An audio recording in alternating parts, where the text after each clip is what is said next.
Welcome back. Just move this. There we go. Hang on. No. Gosh dang it.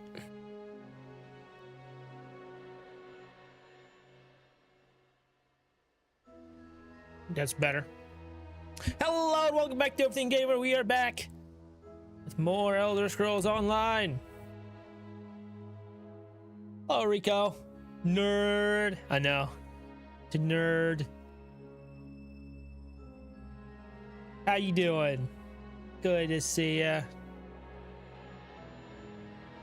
I hope you're doing well.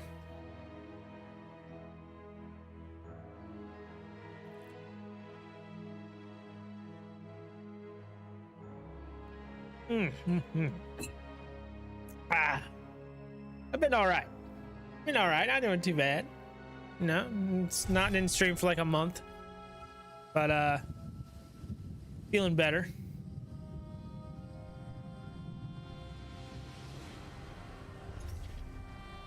Got cool. Yeah. What are we doing?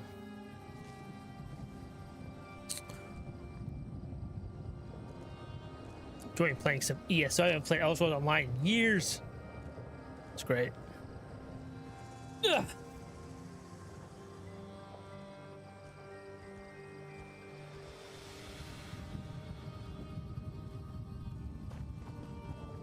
Hey, Bruidon. I like that name.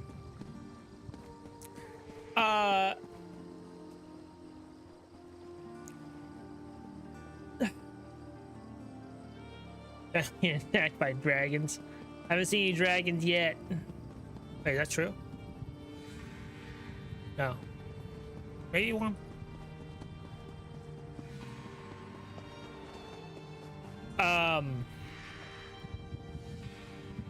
It has been a little interesting.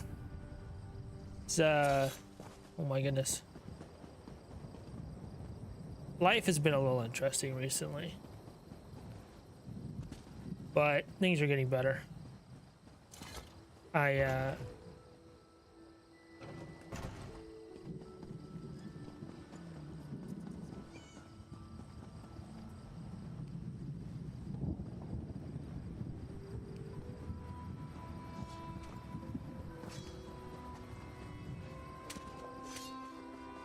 What are we doing?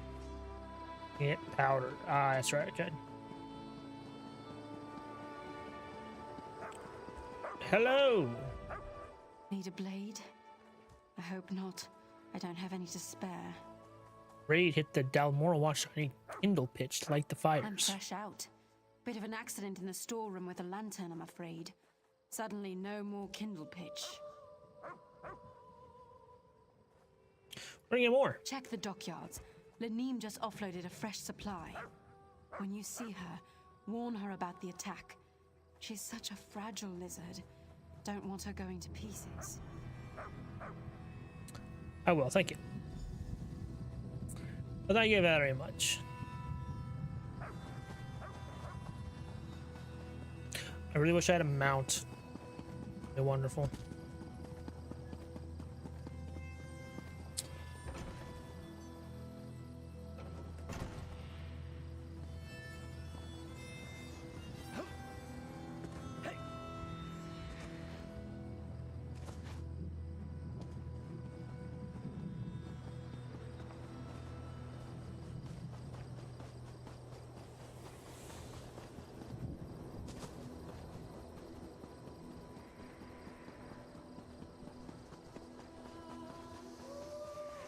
I did talk about it a little bit,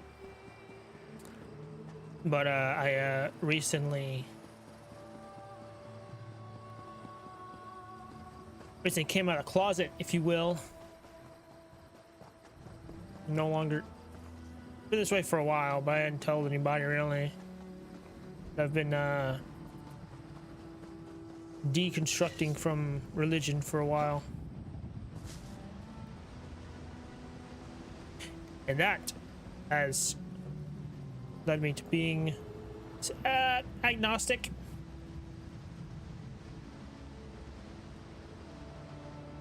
which has been fun conversations to have. Ah.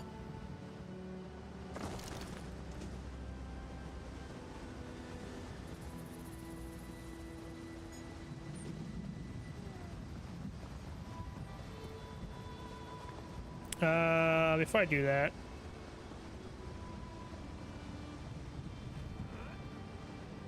I like to do things in a specific order.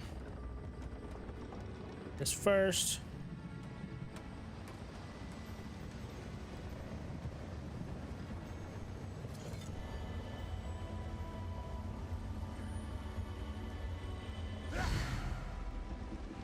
Yay! Union and faith are two different things, to be fair. That's true. I went to college for theology.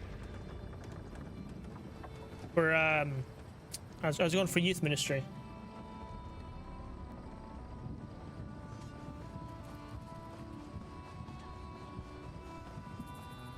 You look brave like my Gaina.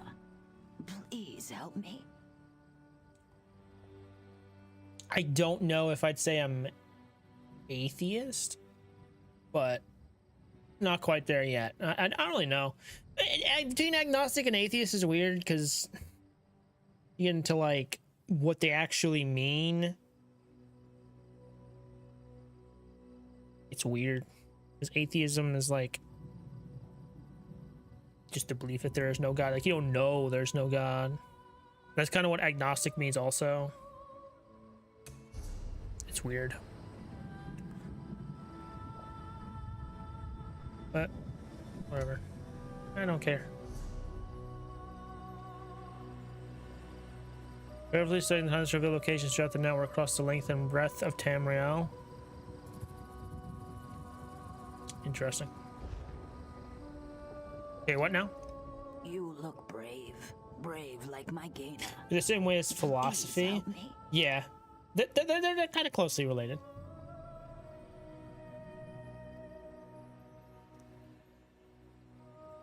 I fear she's been eaten by Nyx hounds. I'm terrified of them. She made me a flute. Said it would calm them. To prove her point, she went up the trail. I was raised in a very religious, very religious household, and told I have a calling on my life, so kind of a big deal. I finally told people that no longer consider myself a Christian. Agnostic is more of a responsibility. Atheism is really bad rap. Thanks, sir. Yeah. Atheist. Yeah. Zeitgeist was ironically a parody of atheists. Social experiment to lure atheists in as a source. It's full of interesting. I never seen. I've heard of that. I've heard of that movie. Never seen it. Atheism definitely gets a bad rap because it's like the whole like you're an atheist. You saying that you know that God doesn't exist. It's like, well, no, that's not. I guess it's I don't know. It's weird because it depends on what you mean by no. Like they can't know with 100%, but you can't know anything scientifically. So then, yeah, it's like a whole ontological argument to me.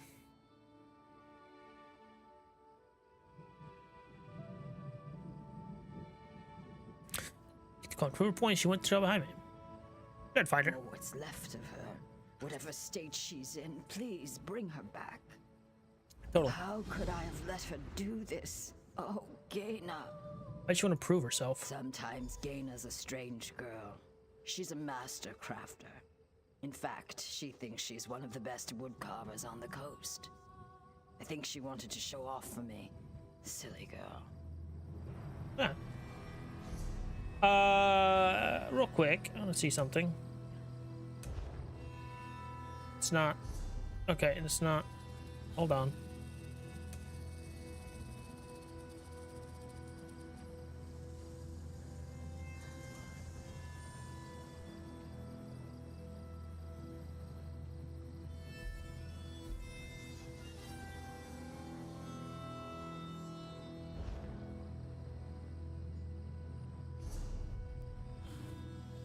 And I gotta fix the UI.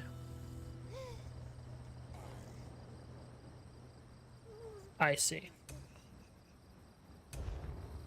Alright, whatever, it's fine. No, whatever.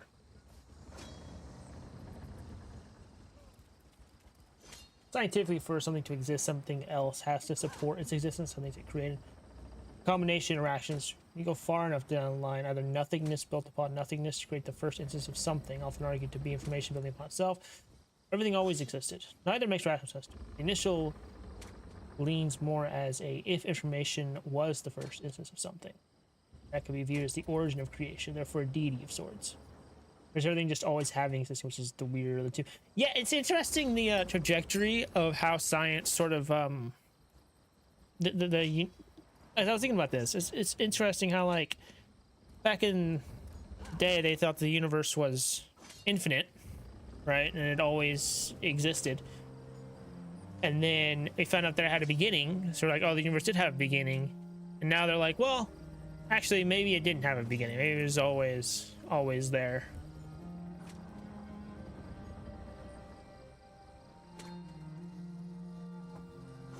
Hear ye, hear ye. Thy puny humans shall have to wait a fortnight for mine glorious return. I, Twinkles Jr., the most majestic of dragons, doth decree a brief respite from mine dazzling presence. Thy feeble minds cannot handle mine boundless brilliance How's an entropic for system long. refuses the Capital existence of perpetual motion supposed to exist forever? Yeah, I mean, it's true. We don't know. Yeah, it's kind of wild. The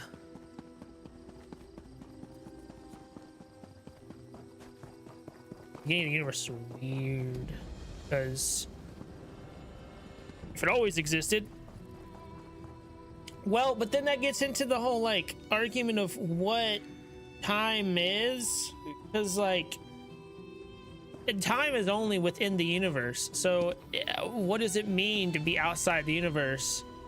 Like, that doesn't make sense, you know? So then you have that problem.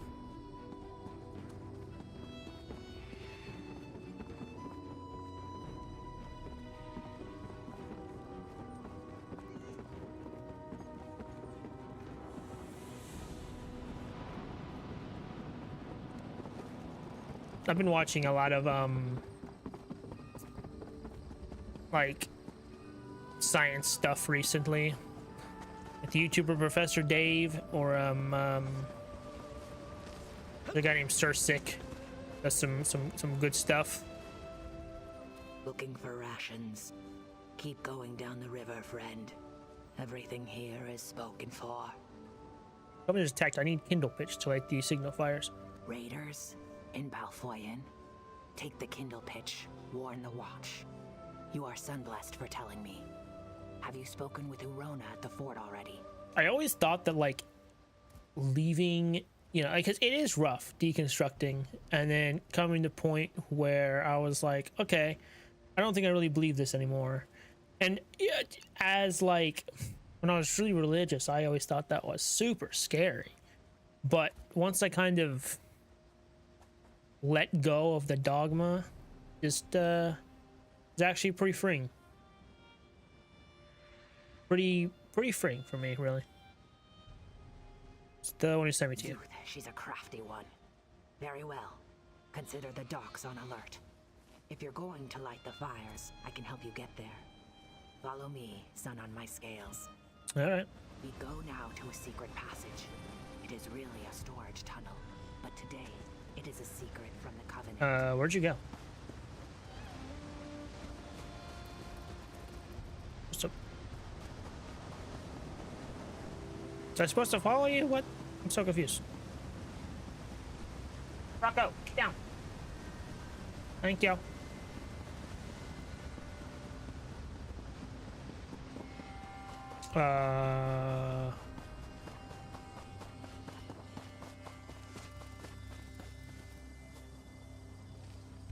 Is where I'm supposed to go?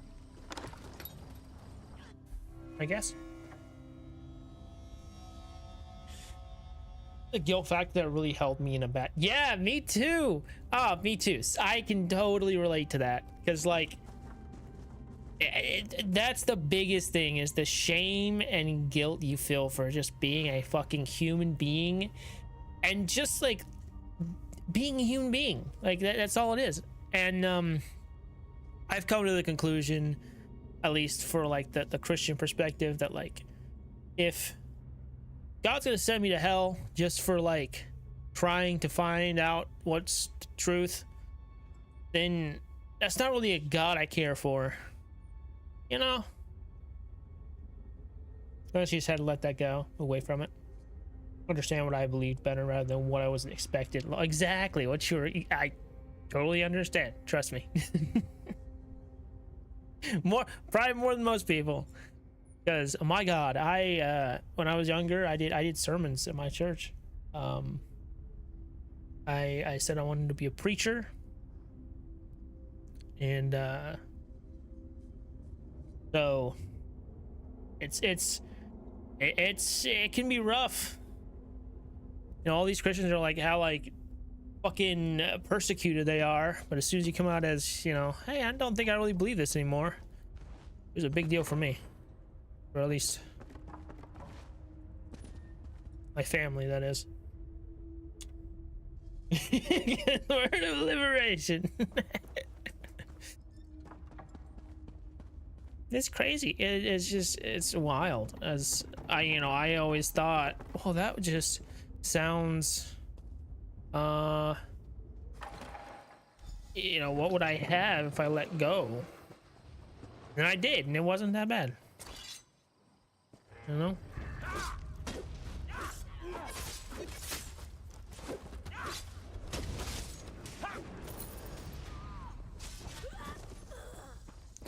Thank you, sire.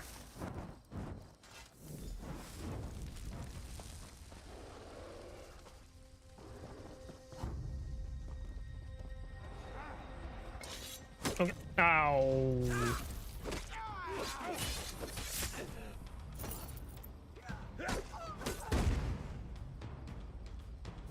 Move, please. Thank you.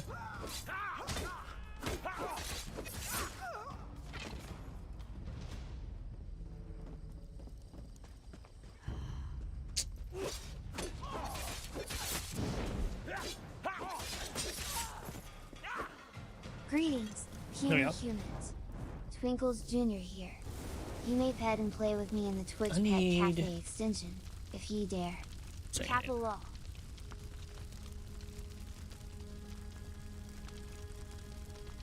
Old dogmatic approach to faith, why Nietzsche's famous quote of God is dead became popular. Most people like to say the prior with the latter half, which is, and we're the ones that killed him. Yeah. Oh yeah, for sure. For sure.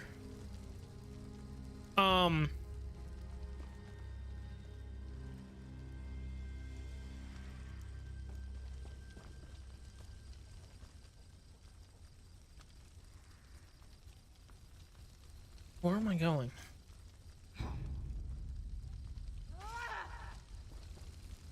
The fuck, dude? Leave me alone, you asshole.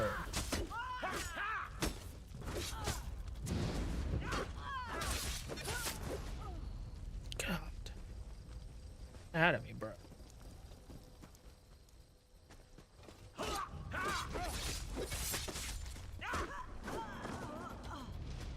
There we go. Yeah.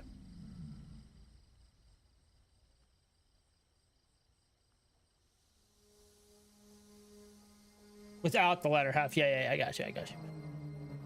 And we're the ones that killed him. Yeah. Yep. Exactly.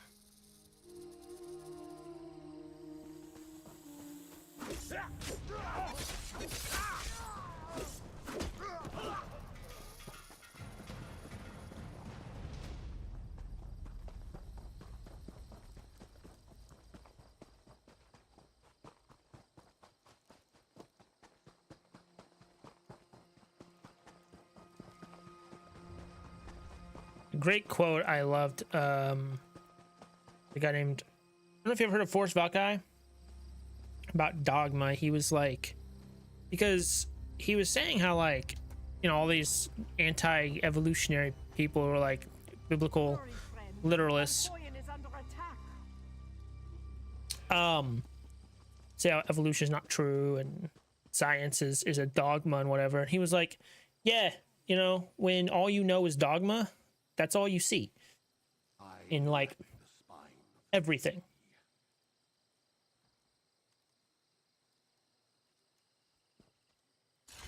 Thank kind you've returned. Everyone, they're all gone. My family is gone. Where have they They've gone? gone to war, and they're outnumbered. I fear everyone we know will be dead before the day is out. Ooh, axons. Damn the Covenant. My family was happy. Well, maybe not happy, but they were content. And what happened? The Covenant attacked in force when they saw the signal fires. Even now, they're marching on Fort Ziren. Darj took some of the villagers there, including my men. Should I go to the fort? Hold up. Captain Rana learned of a second force headed to the Balfoyan docks. She's leading a group of warriors to repel that attack, but without aid. I'm afraid you must choose. Hedged between the docks and the fort. I know it's a hard choice, but you must go to the fort or the docks. Lend your strength where you think it's needed most. Why doesn't the Covenant attack Dalmora? No idea. Perhaps their generals don't see a mud brick village as a threat. I wish they'd felt the same way about Bleak Rock. Help me decide. I don't know. Maybe I can help you talk it out. What do you want to know? Won't Fort Wall protect refugees? I want to think so, I really do. But the Bretons are known for their magic. If they could find a way through or around the walls. What about your family? I trust you. You've already saved us once. If It's a lot of pressure. you decide to go to Rana's aid, I know it will be the right call. I know Dash will win the day.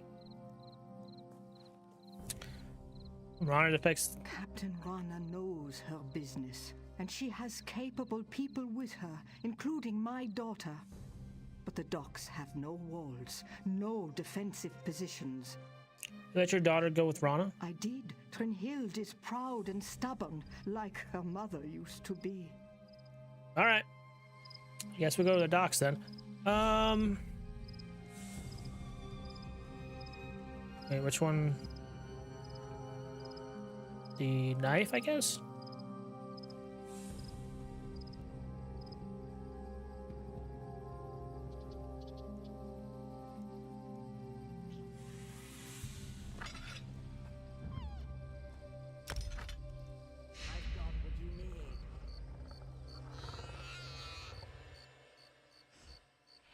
I don't know if I can go on. It's fine.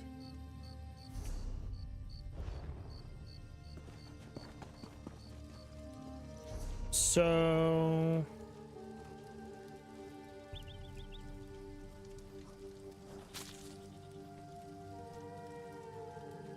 Alright, we're going to the docks.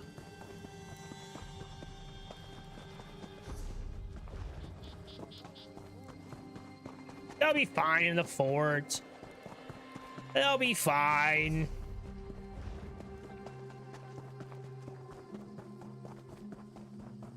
I got a quest over here anyways.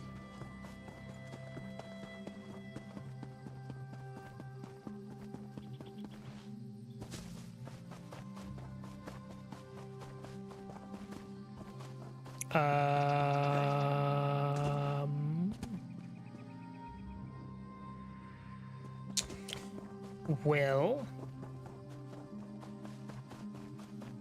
how do I get up here?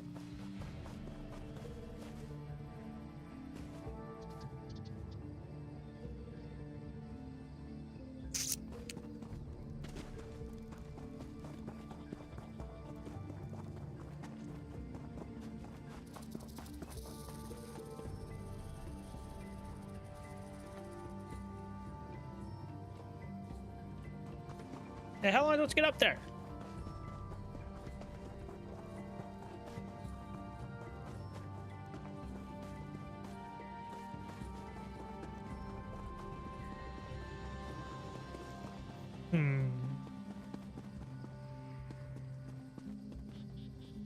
You can mushroom teleport. Hell yeah, brother.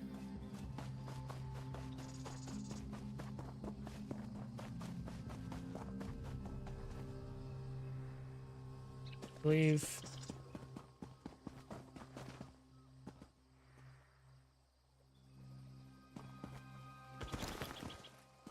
Ooh.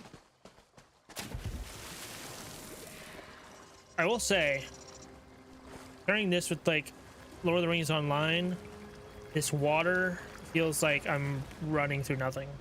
And I'm not sure the water actually feels like water. That feels like nothing.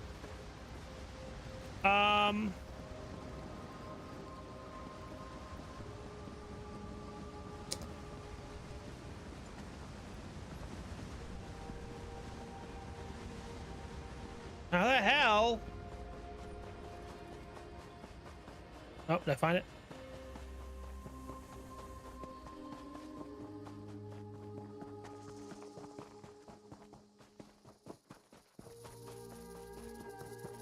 There we go. I knew where I was going. It just ignored the flute. If this Nyx hound hadn't saved me, I would have been eaten. Happened. What about you? I must have worried her terribly. Please, the hound that attacked me, it's sick. It's rabid. Where'd it go? Further up the path, if it wanders down to the docks. My wound might be infected. If you can take care of the hound, I'll limp back to Bisholis. All right. Sure thing.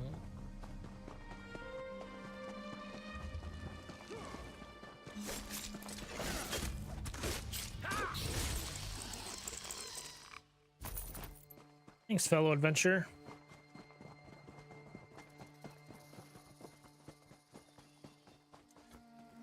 There you go. I'll listen to Bisholis next time. I've got nothing to prove to her. Oh. She's alive. Hurt and frightened, but alive. She's safe. I have little to offer by way of reward other than my thanks. I doubt you'll remember two simple fishermen, but we'll never forget you. Water feeling like water is immersive. It is very immersive, yes. It took me out of the immersion when I played last night. Kinda took me out of it. Like, this does not feel like water.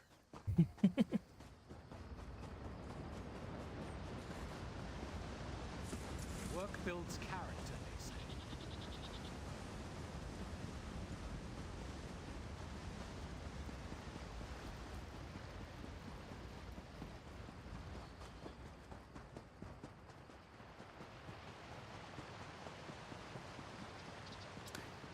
Hello, I'm back.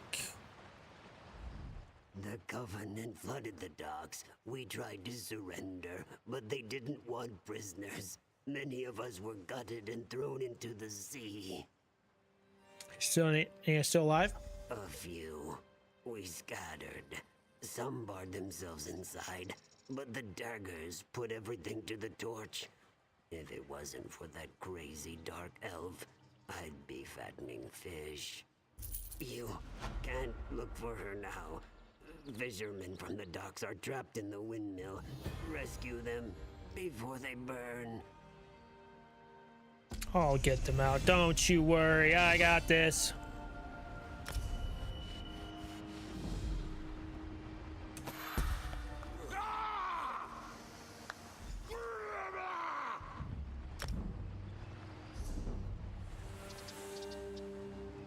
I got one skill point. Okay. I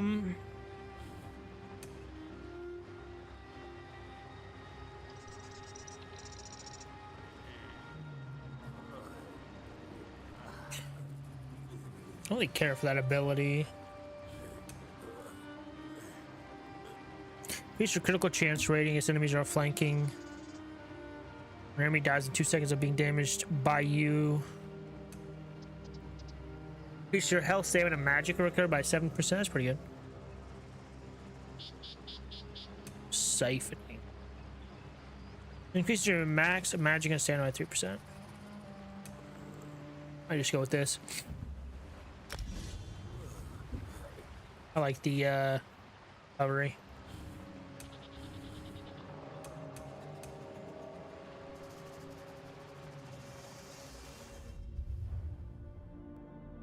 Whoops.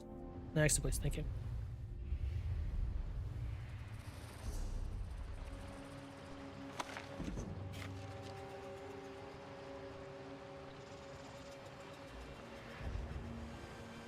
All right.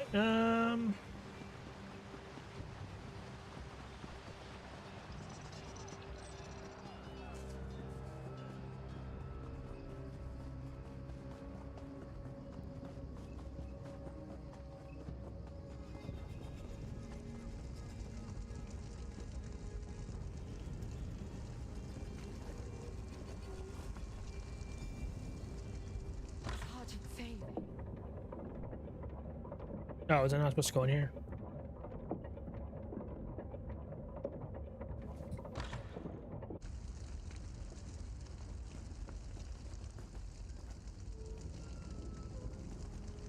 Yes, hello? Where am I going?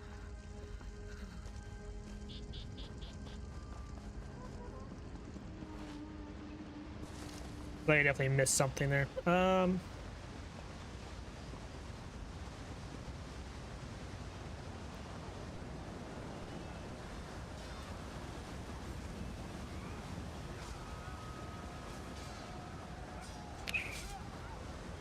Don't mind me.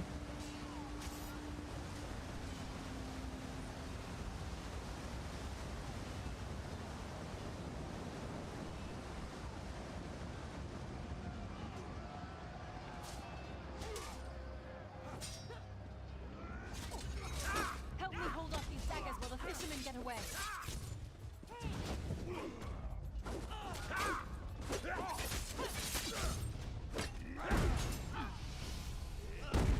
The hell was that?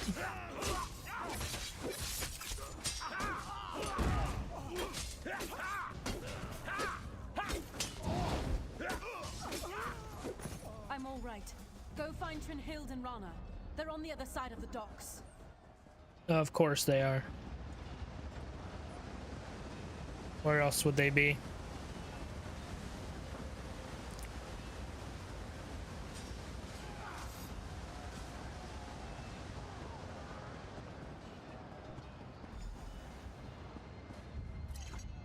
I fell fighting beside Captain Rana. She hid me here and ran onto the ship. She's after the Covenant commander. He's the one who burned Bleak Rock. I got this, don't worry. Oh, hello.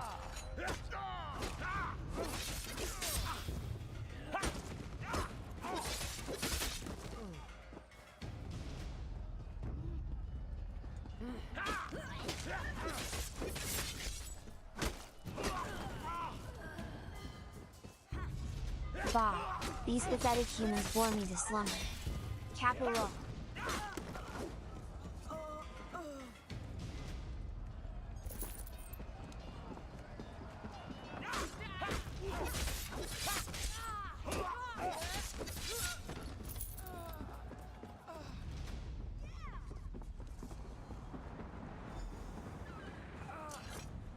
The commander of this vessel is the one who led the slaughter at Bleak Rock.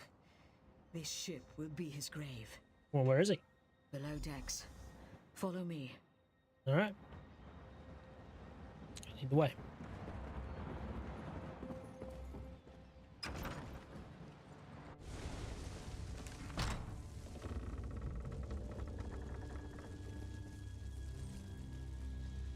The ship looks familiar.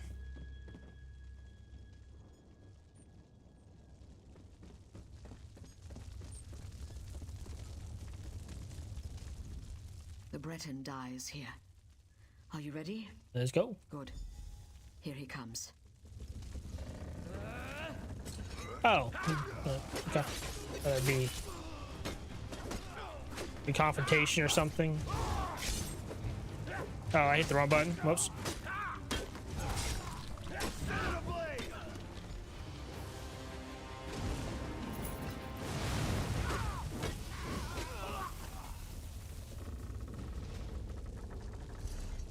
What'd I get?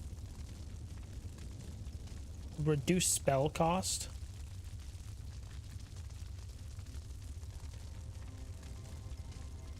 And increases health. Okay, that's good. Doesn't matter.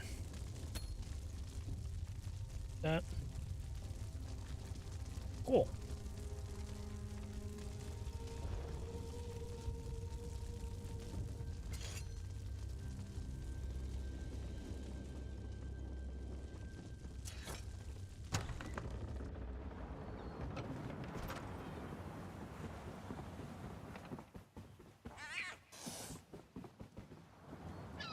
How dare you?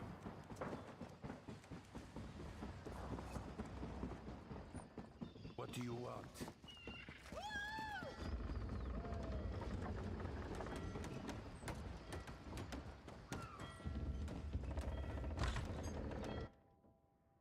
Yellow.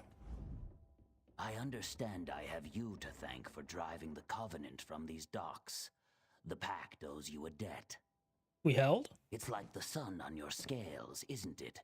We almost lost these docks. All these people would have died without your intervention. Thank you. Saving lives is never a small victory. Head to Davin's Watch and speak with Holgen. Make sure they've been warned about the Covenant. All right. I wonder how they're holding up the fort then. That sounds like I'm gonna be told. Oh yeah, a lot of people died. Oh my god, whoops. A lot of people died because you didn't go to the fort. There's a chest here.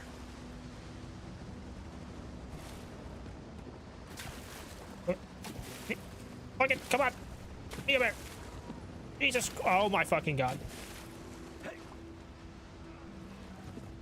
Jesus.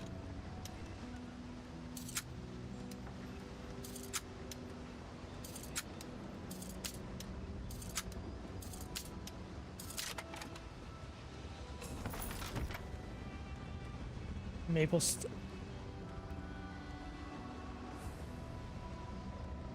What a terrible platform.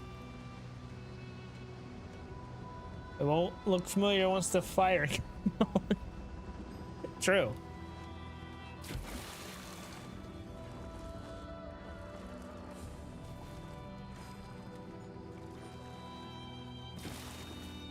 There we go.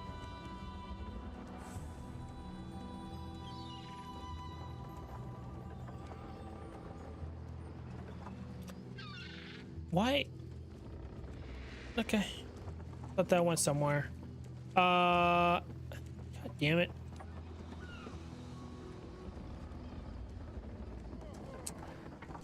Fuck do I get out of here?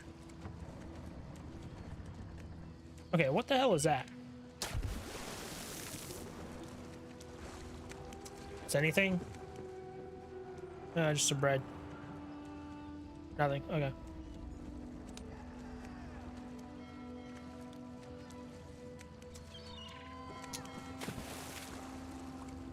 Ah, there's a thing.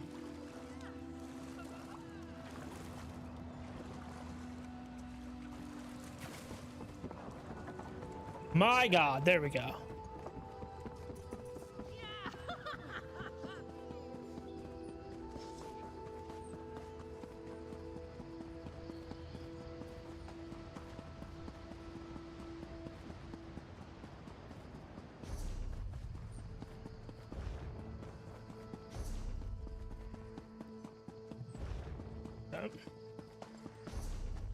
Oh.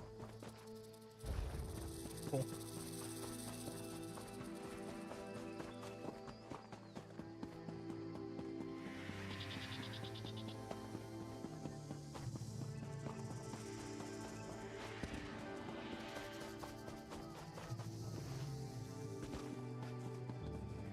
I want to play I think I want to play Morrowind at some point as well.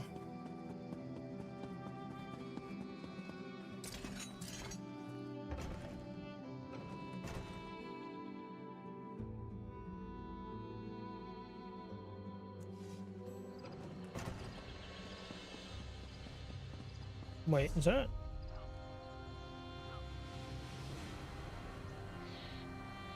Oh, I'm in Stonefills. Okay. Well, first of all, there's a thing over here.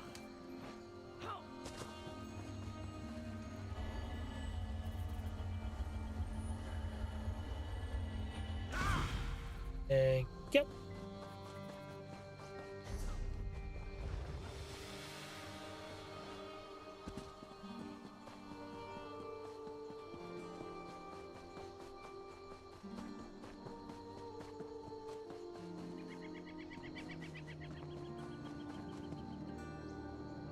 Can I get up here?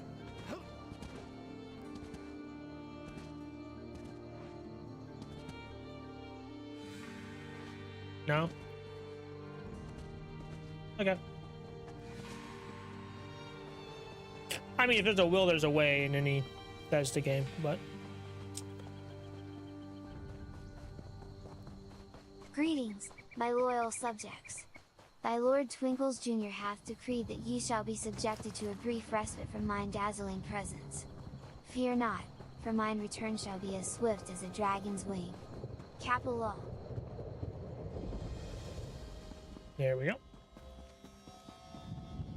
And then take me here.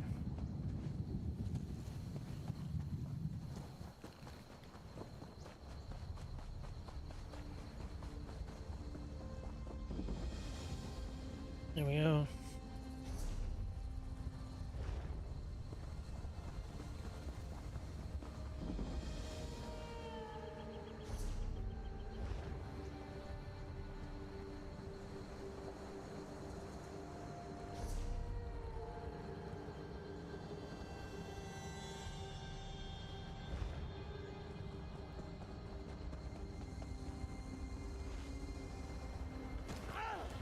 I just want to discover more stuff.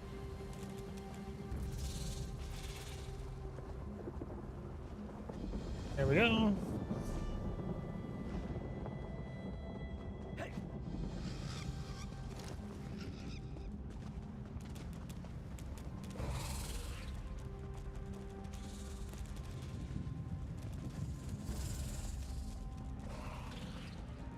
Hello. Stranger, you picked a bad... God dang it. I knew that was gonna happen. Thought maybe.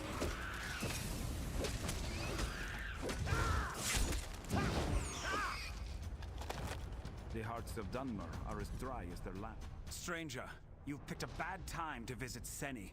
The volcano's burning up the town. You'd think these thick-headed louds would accept some help. Who doesn't want help? This pissant Dunmer. I know an Argonian named Softscale who can make a salve to soothe the injured, but Spellwright Gervis won't work with him or any Argonian. Why not? Because he's the most stubborn creature you'll ever meet. He needs to see these Argonians are on his side. If you want to help, Softscale needs Schult Chiton for a salve. Kill them, and take the Chiton to the Argonian. He's somewhere in town. This shit problem. Once you've got the Chiton, look for Softscale in the temple. Why are the Dunmer Argonians arguing? Bad blood. I thought everyone knew that. I know Back nothing. before the Ebonheart Pact was formed, Dark Elves enslaved Argonians. Ah. They raided the Black Marsh and brought the captives up here to work.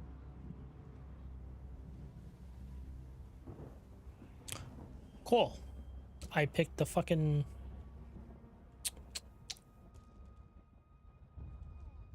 Argonians but still resent that. Sure, but the bigger problem is the Dunmer.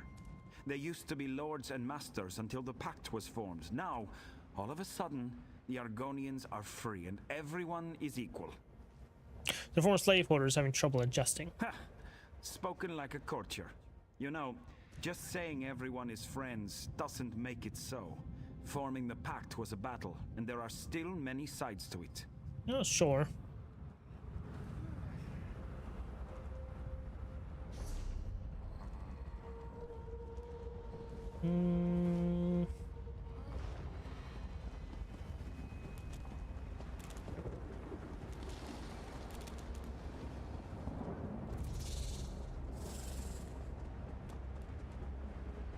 Another quest.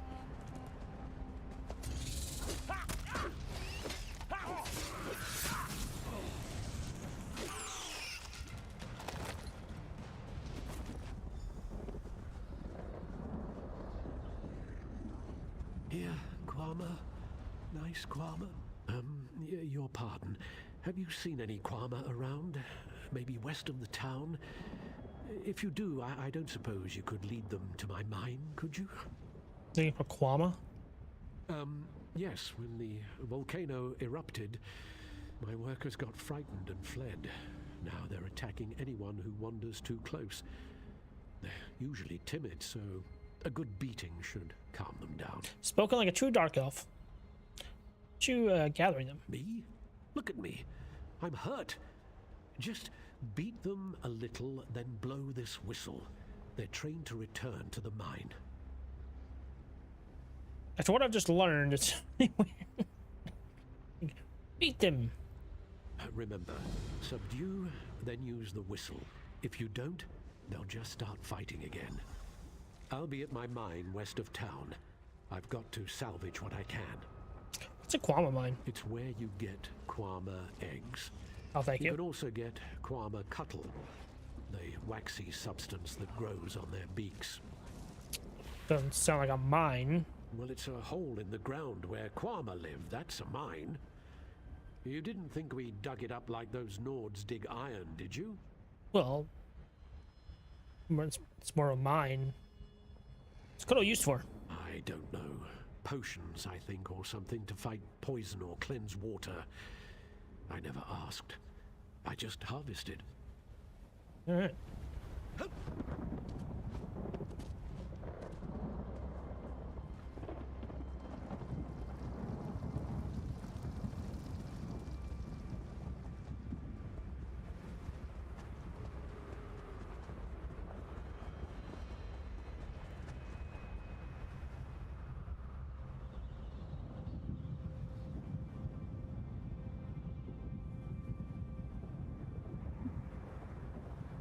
No.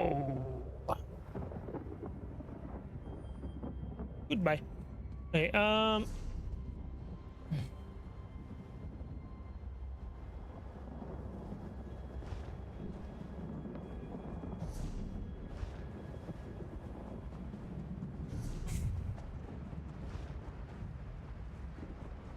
his best friends in their group dungeons are private, so only other group members can enter with you. Interesting.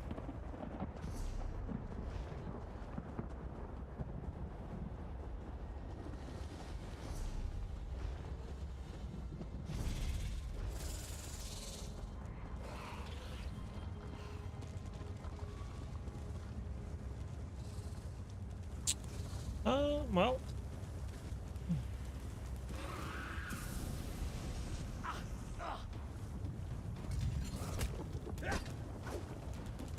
Get out of here.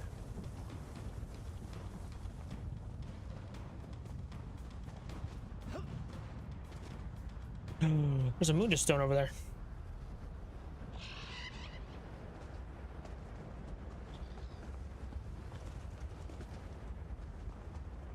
There we go.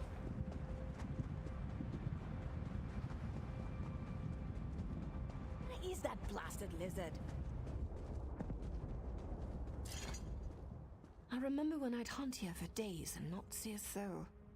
The war was on and people stayed behind walls or stuck to roads. Those days are behind us. What are you doing out here? Like I said, I was hunting. But now that the volcano's erupted, I'm headed to Deshaun. Don't want to get cooked. I'll be leaving as soon as my suite of a partner shows up. You haven't run into an Argonian named Stands in Still Water, have you? No. I don't think He's a so. good friend, but he never shuts up. Nothing still about him. He was supposed to meet me here, but I've waited too long already. If you're heading north of Ash Mountain, can you keep an eye out for him? He should have a camp up there. I find him. I'll tell you looking for him. Thanks. Not many willing to help these days, especially a dusty Ashlander like me. We'd planned to rest up at the Davanus' farm near Cragganmore before passing through the Deshaun Gate.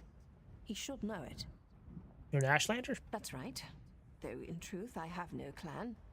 I make my living hunting and trading. Stillwater and I try to keep to the wilds and stay out of the way. What happened to your clan? They're alive and well. But that's a longer story that I don't have time for. Stillwater is a bit of an outcast himself. He escaped House Drez as a slave before the pact was signed. I think that's why we've stuck together for so long.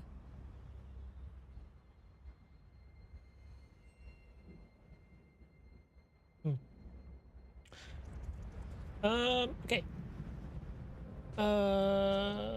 This way.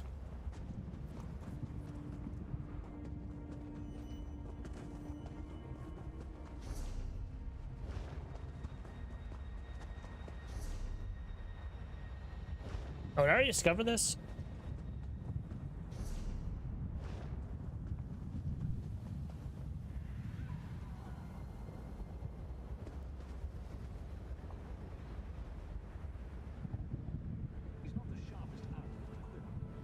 Yeah, I'm gonna go this way.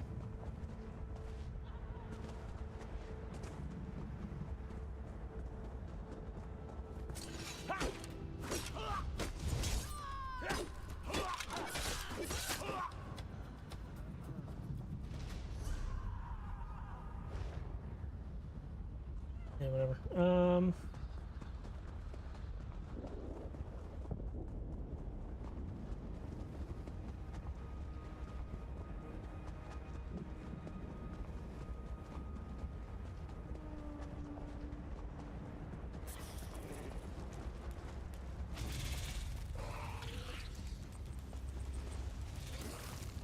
Oh God.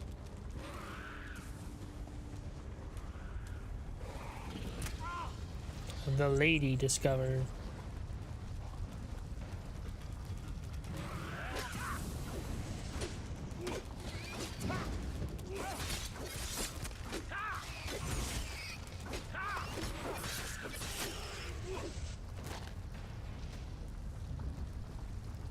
Increases physical and spell resistance. I mean, it's the only one I got right now, so it's fine. Sure.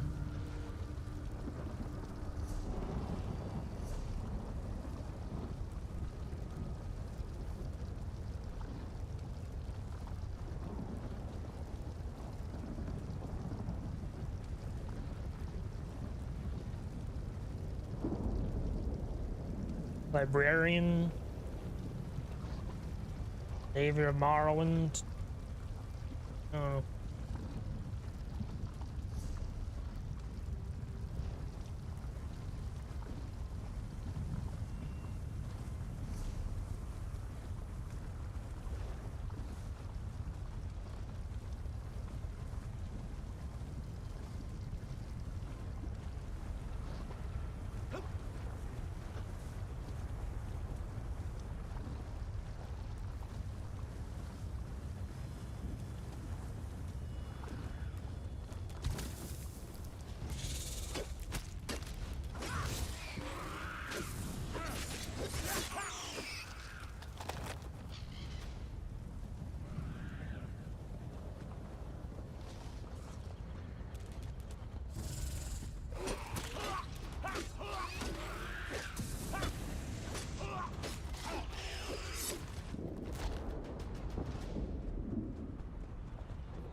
Alright, so we'll go this way now.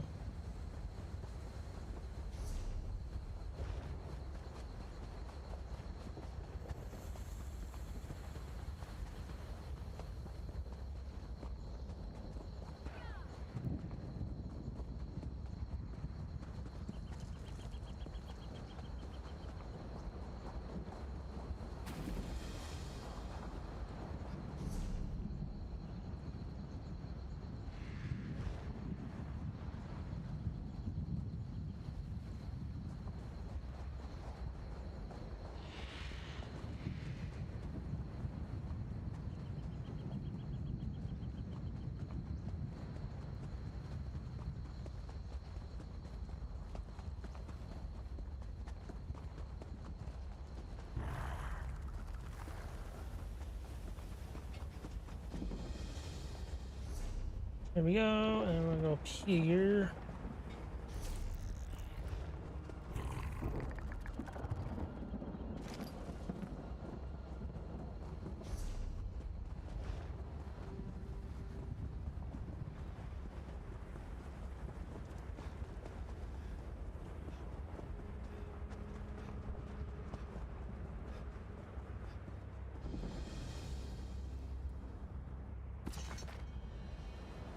Stillwater's journal. Can't put it off any longer. Joshy's right. We need to head inland. Deshaun, maybe down into the swamps of my homeland.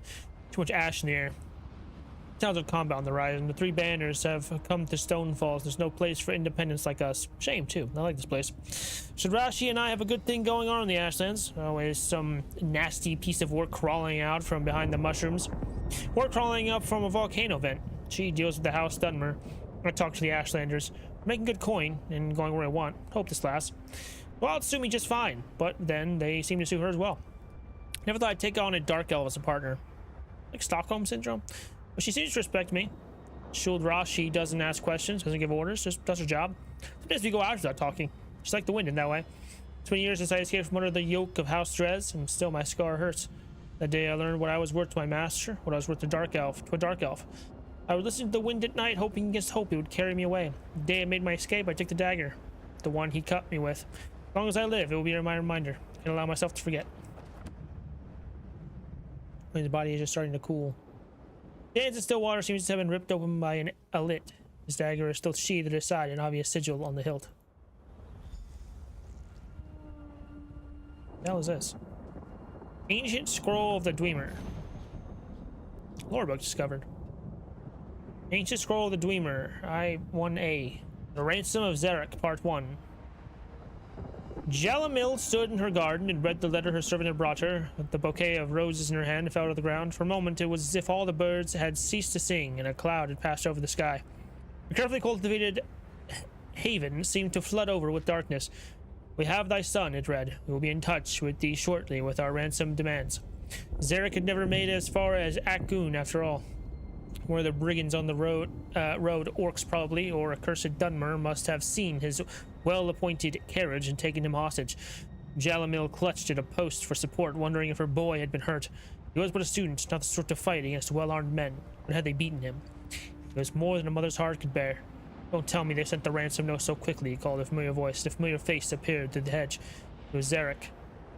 Jalamil hurried to embrace her boy, tears running down her face. What happened? She cried. I thought thou hadst been kidnapped. I was, said Zarek.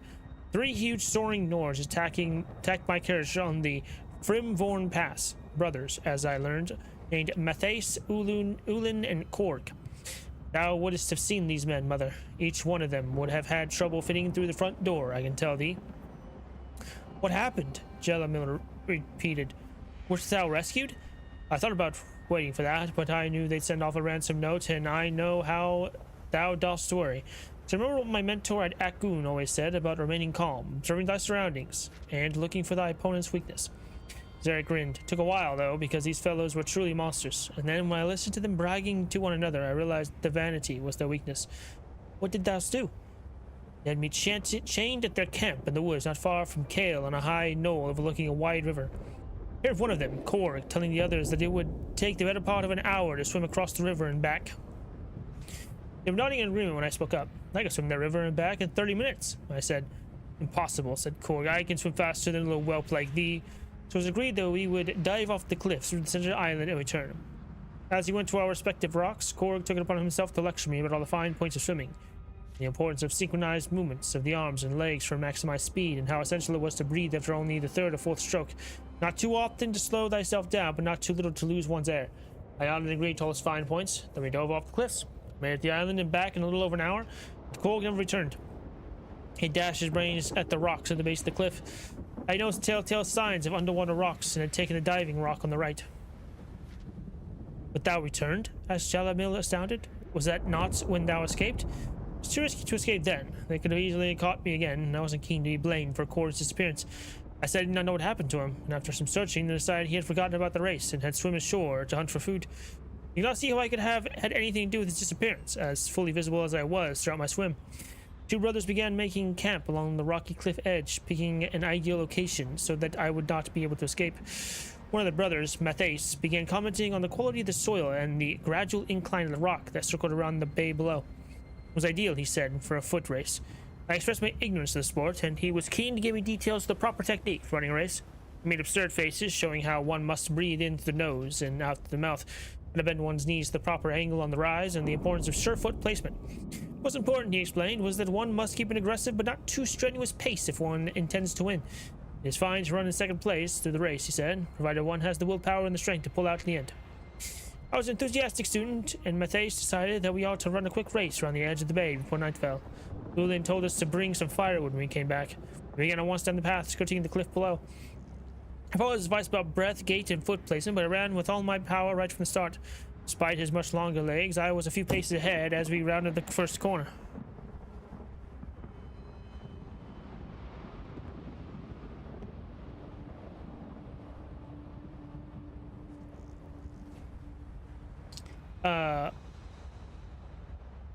Greetings, puny humans.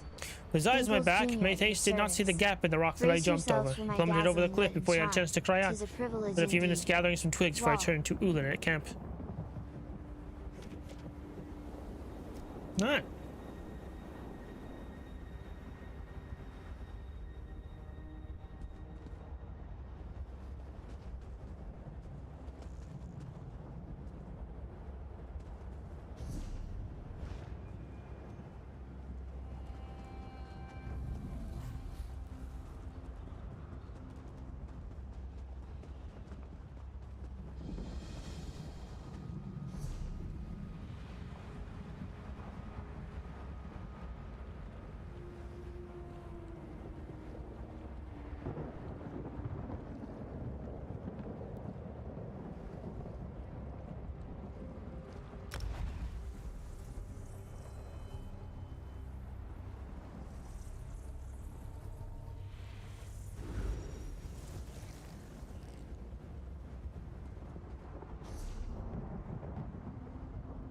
Alright.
Ugh.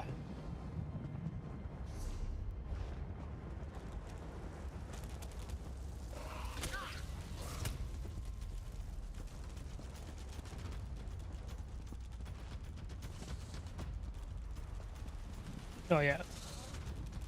The whistle and the Kwama.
Ah, in a lore book, the Brothers of Strife.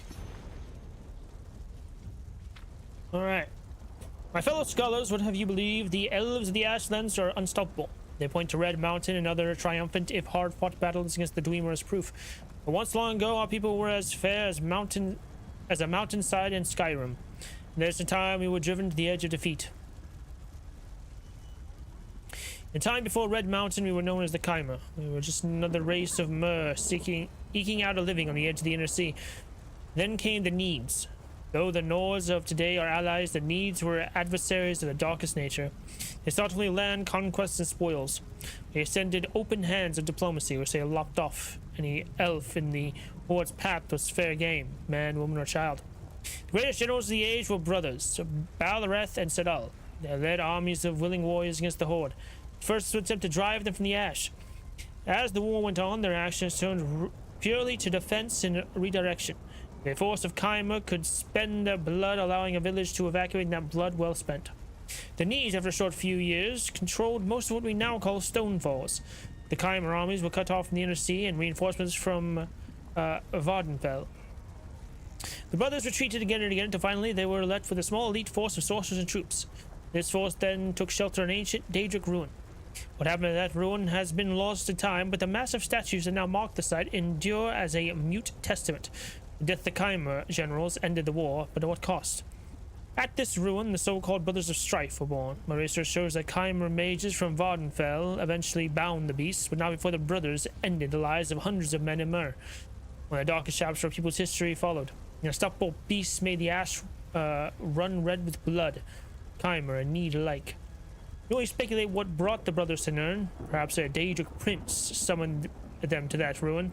Maybe it was Sheogoth having a laugh or a grim survival test from Boethia.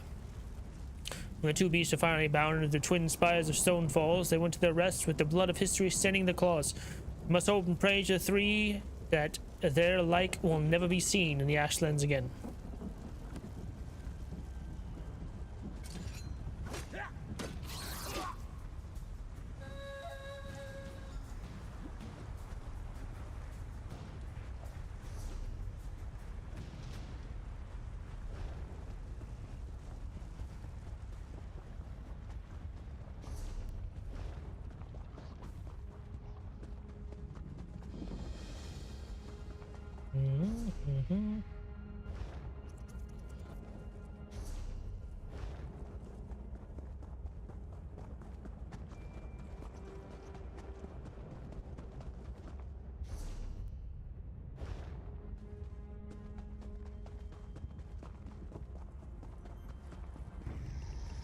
Skeletons? Who sent you? Holgun? No, I'm sure it was Tonval. Neither. What are you doing here? I'm on orders to scout the area. It's just a relief to know that no one's checking up on me or calling me back to Davin's watch.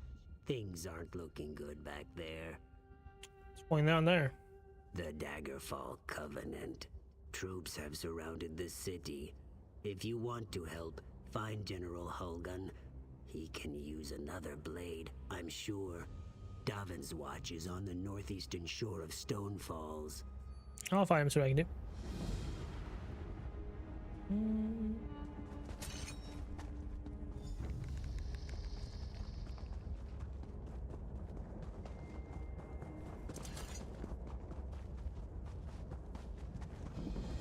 There we go.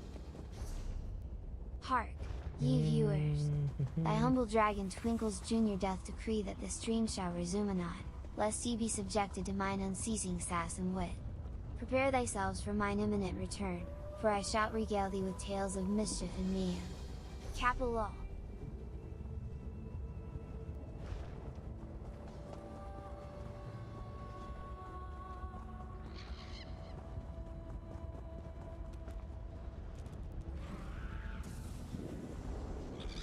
What do you want?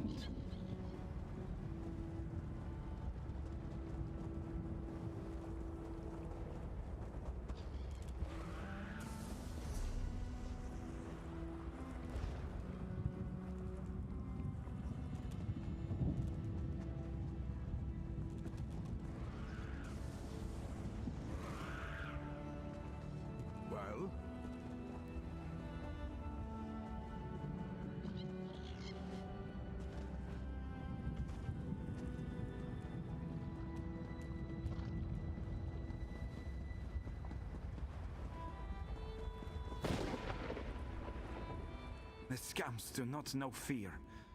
Troll's blood. I've tried to teach them. How can I aid you? By the soul of Iskramor. That's what I like to hear. It's the damned scamps.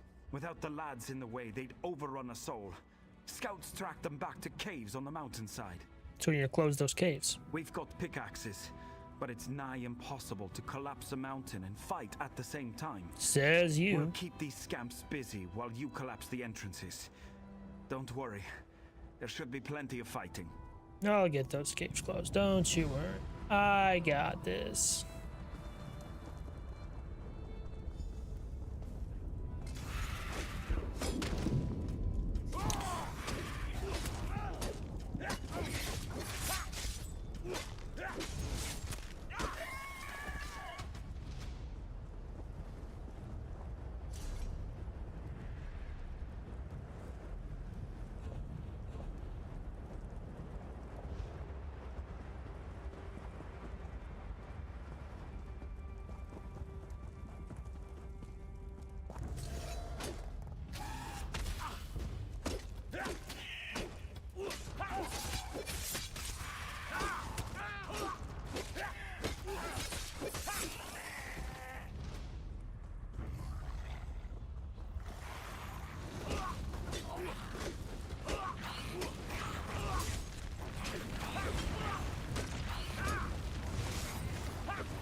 Greetings, my adoring fans. Thou mayest pet and play with the great Twinkles Jr. in the Twitch Pet Cafe extension. But beware, for I bite. Lol Kappa. Oh, another lead.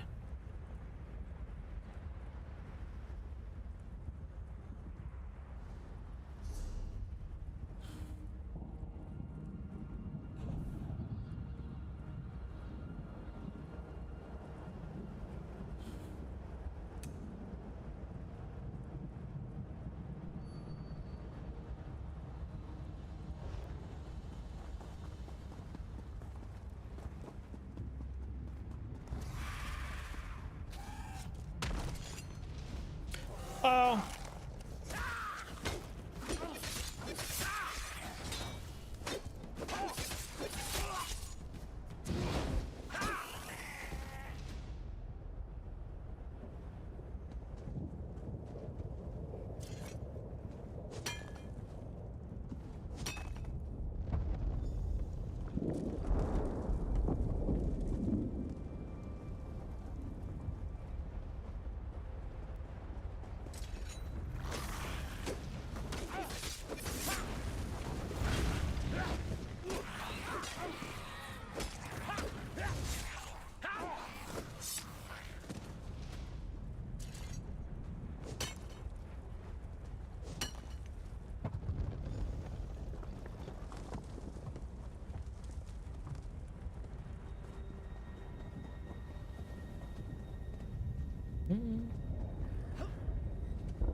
God damn you, get the fuck out of here.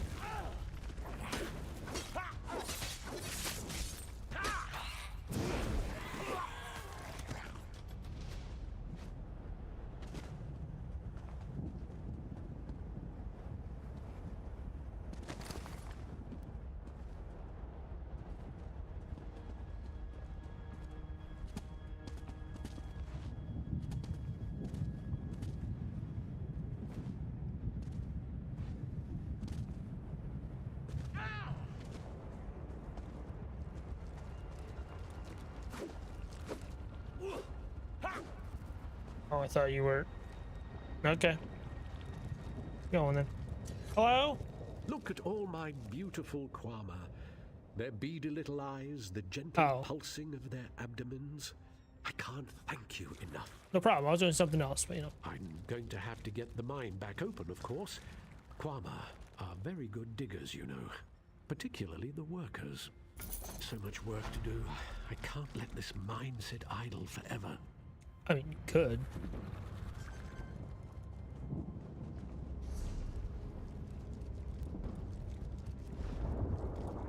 Alright, now, how do I get back up there?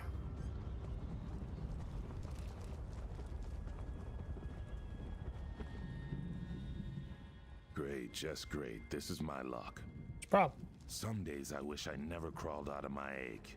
I came to Stone Falls to be a guar herder. Sharks ate them. Went to Darwin's Watch to be a bartender. Bunch of Nords kicked me down the street. You got it rough. That's not even the worst of it. Came west to try my hand at mining. Started off well enough. Got some equipment, even talked a few of the locals into helping. Then the volcano erupts.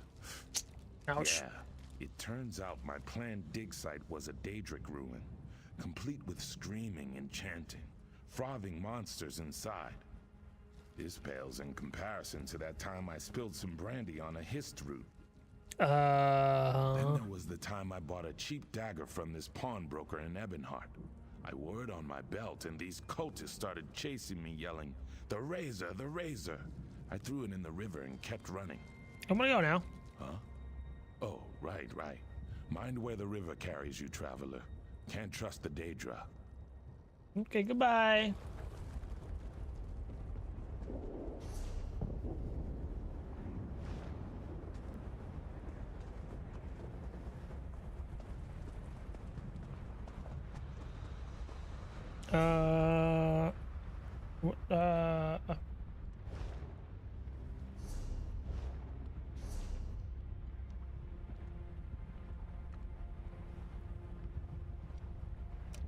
I was trying to go here.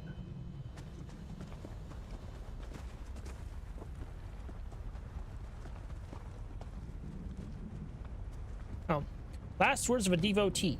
I won't live to write again. The Dragon Knights have broken into the inner sanctum. Our escape has been cut off. They will burn the flesh by bones, but I am at peace. My thoughts go to Hermas Mora. They'll be recorded in the Eternal Libraries. I go to join the Golden Eye and Apocrypha.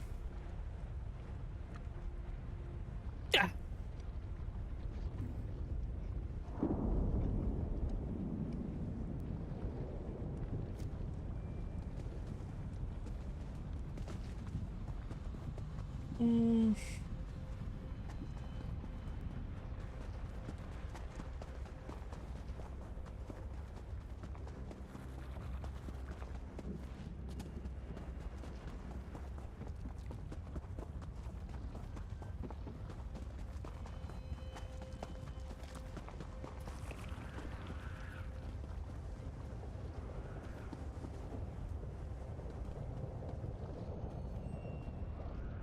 Like a lore book down there.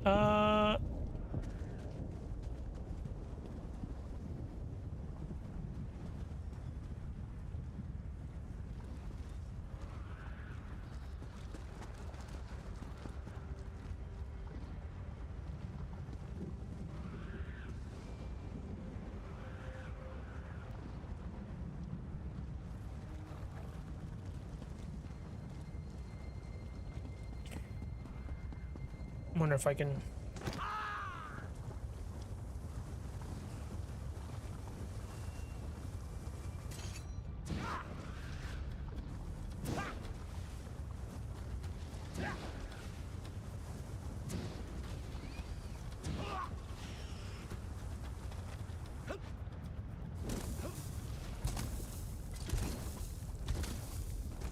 All right. Ancient Scrolls of the Dwemer 2, The Seed. The hamlet village of Lorik was a quiet, peaceful Dwemer community nestled in the gray and tan dunes and boulders of the Deja Seat. No vegetation of any kind grew in Lorik, though there were blackened vestiges of long-dead trees scattered throughout the town. Arriving by caravan, Dida looked at her new home with despair. She was used to the forest land of the north, where her father's family had hailed from. Here there was no shade, little water, and a great open sky. The land looked dead. Her mother's family took Kamdida and her younger brother Nevith in, and they were very kind to the orphans. But she felt lonely in the alien village. It was not until she met an old Argonian woman who worked at the water factory that Candida found a friend. Her name was Sigurth, and she said that her family had lived in Lorik centuries before the dreamer arrived. When it was a great and beauteous forest. Why did the trees die? Asked Candida.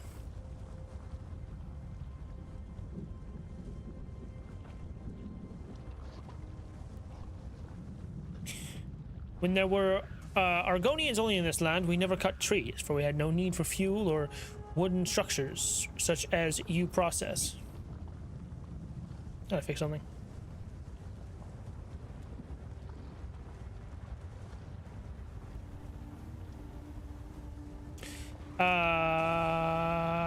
Just you possess.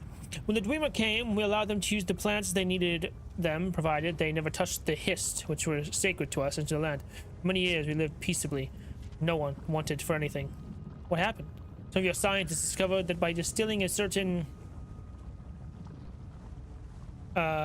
tree sap, molding it and drying it, they could create a resilient kind of armor called resin, said Sigurth. Most of the trees that grew there had very thin ichor in their branches, but not the hist. Many of them fairly glistened with sap, which made the Dwemer merchants greedy.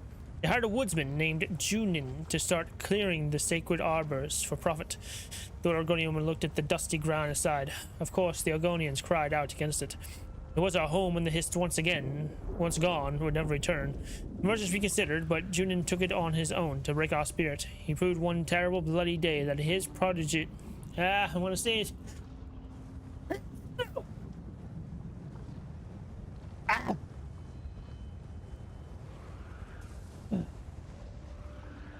He proved one terrible bloody day that his prodigious skill with the axe could be used against people as well as trees. Any Argonian who stood in his way was hewn asunder. The Dwemer people of Lorik closed their doors and their ears to the cries of murder. Horrible, gasped Candida. It's difficult to explain, said Sigurth, but the deaths of our living ones was not nearly as horrible to us as the death of our trees. You must understand that to my people, the hist are where we come from and where we are going. Destroying our bodies is nothing. Destroying our trees annihilates us utterly. I have a question. Why do I have this like this?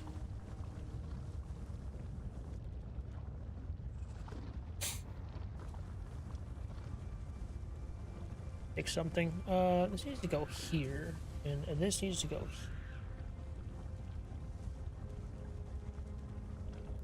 Go like this.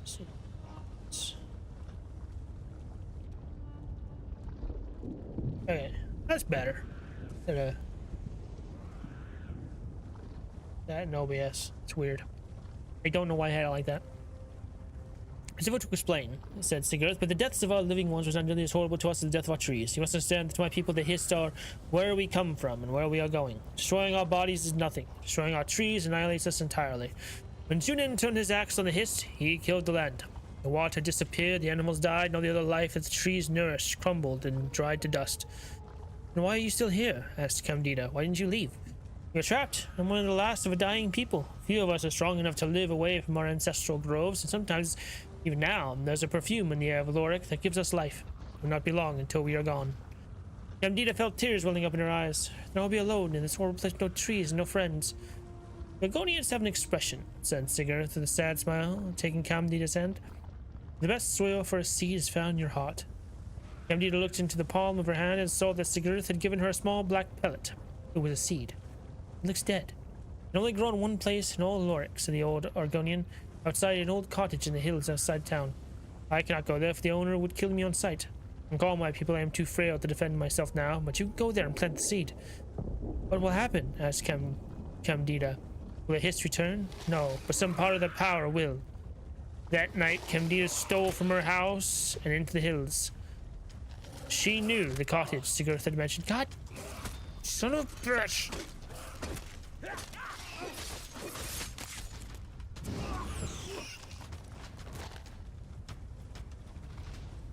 Oh.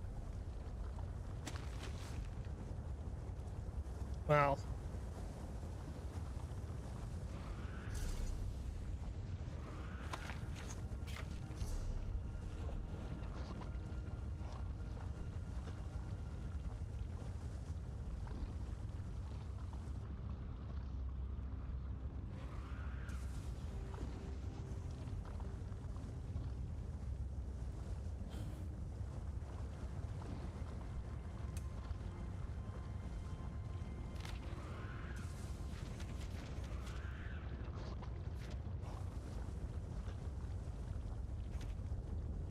That night, Candida stole from her house into the hills. She knew the cottage Sigarth had mentioned. As she approached it, the door opened and an old but powerfully built man appeared with a mighty axe slung over his shoulder. What are you doing here, child? He demanded. In the dark, I almost took you to be a lizard man. Lost my way in the dark, trying to get back to Lorik. Be on your way then. If a candle I might have, she asked piteously. I've been walking in circles, I'm afraid I'll only turn back here without light. The old man grumbled and walked to his house. Quickly, Candida dug a hole in the dry dirt and buried the seed as deeply as she could. Returned with a lit candle. See to it you don't come back here, or I'll chop you in half. Returned to his house. Next morning, when he awoke and opened the door, he found that his cottage was entirely sealed within an enormous tree. He picked up his axe and delivered blow after blow to the wood, but he could not ever break through. He tried side chops, but the wood healed itself. Tried an upper chop, but the wood sealed. Much time went by before someone discovered old Junan's emaciated body lying in front of his open door, still holding his blunted, broken axe. What he'd been chopping with it was a mystery. What?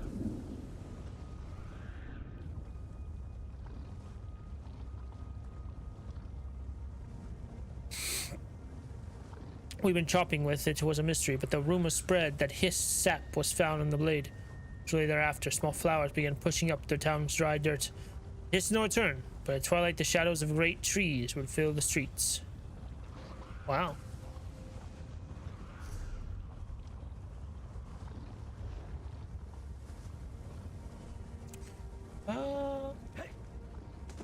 Hey. There we go.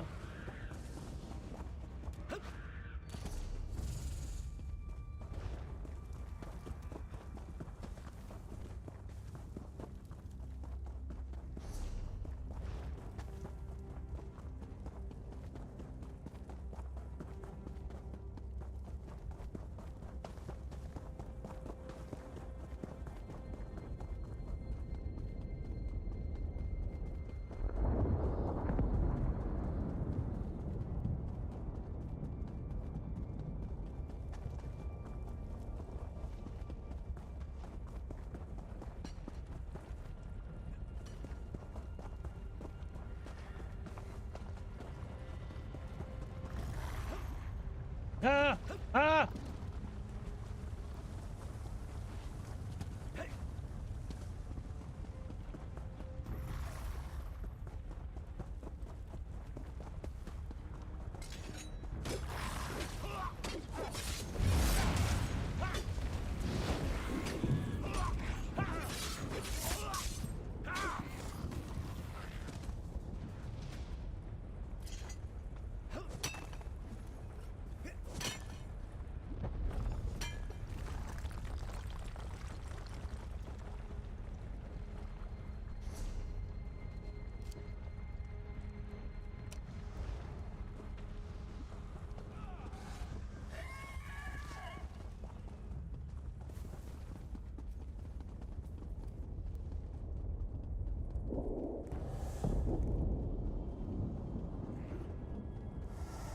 Hello.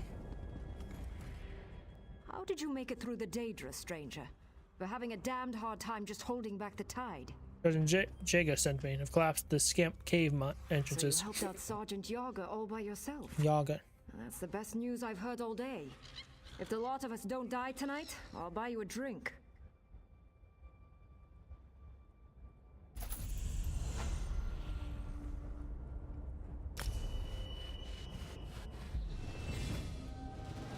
Removes 500 worth of your bounty on use. Oh, nice. Let's see. Yeah, you got magic, I guess.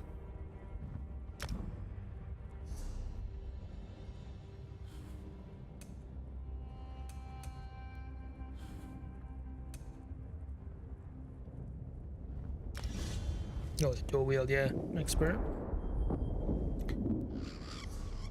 Interesting. I know that this is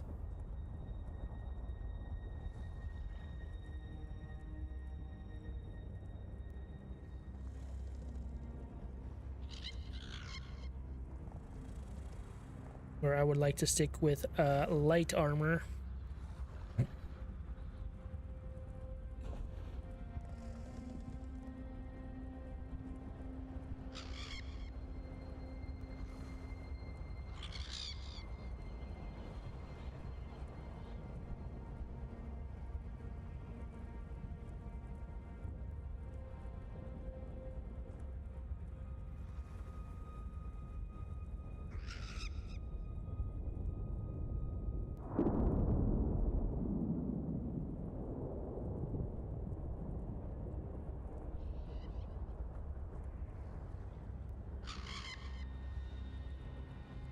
Yeah, these are definitely better.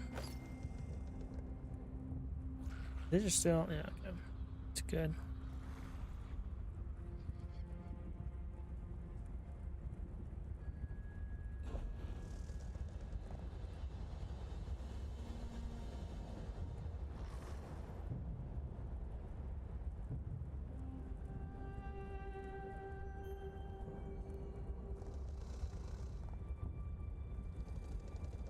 It's close though. 130 something. Ah, okay, so that wouldn't really be worth it.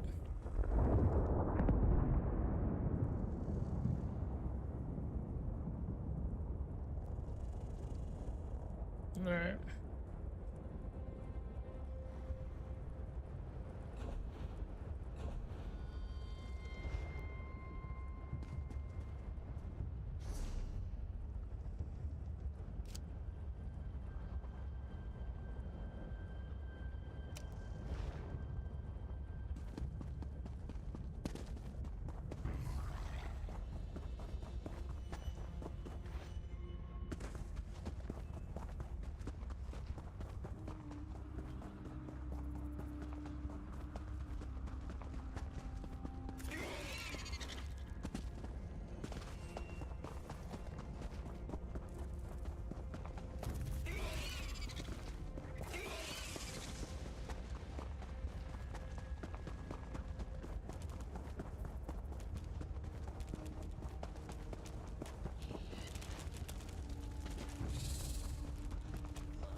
You are not of Seni.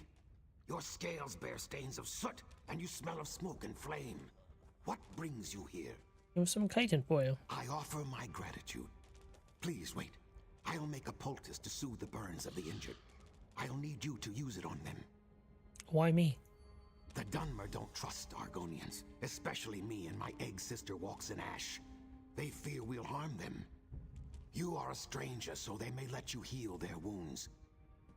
So? There is more. When you are done, go to Spellright Gervis. Let him know we made this salve to help. Perhaps he will see we are not his enemy.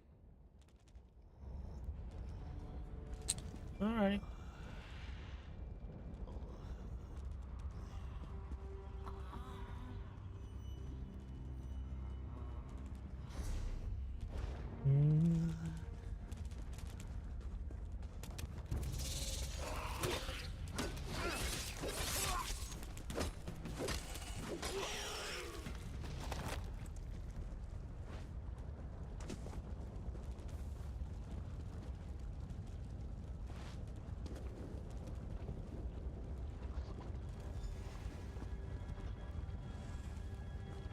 Oh, what the hell is this?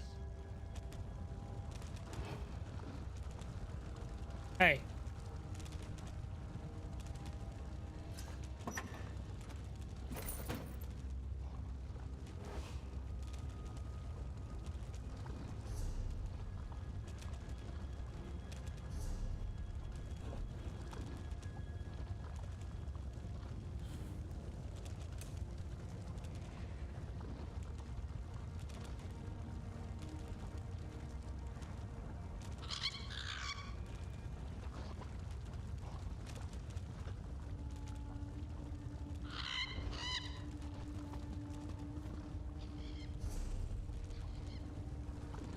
Ooh. No light. I don't even have armor on.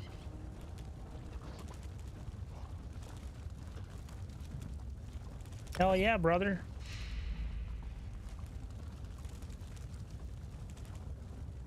To launder items you wish to keep.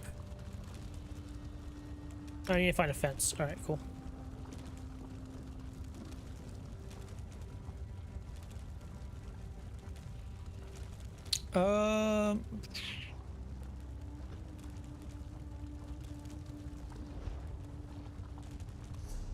Wait, I never opened this.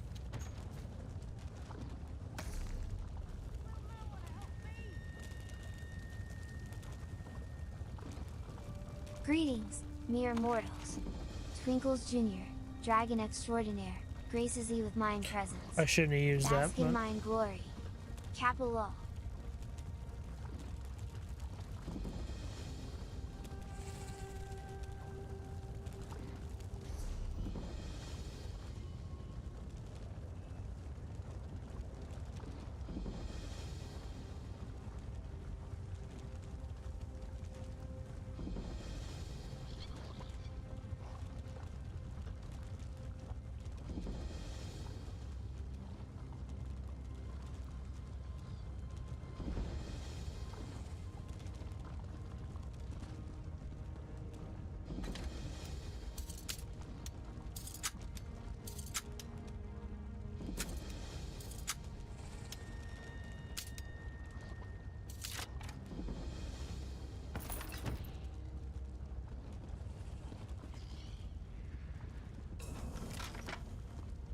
Do this again?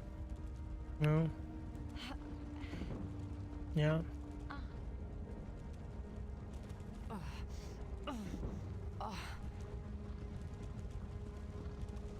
Thank you. You have my thanks. Anytime.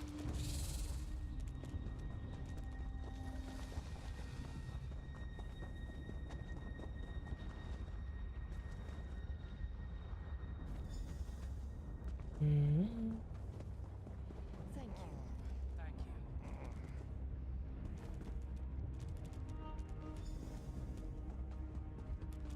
Help me. Thank you. Please. You have my thanks. Accept my gratitude.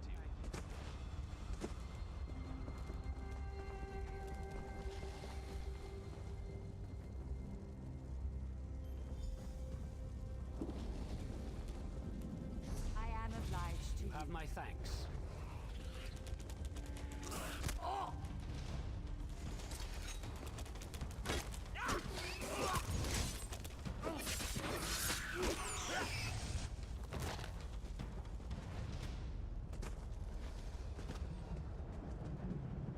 The fuck do I get in here?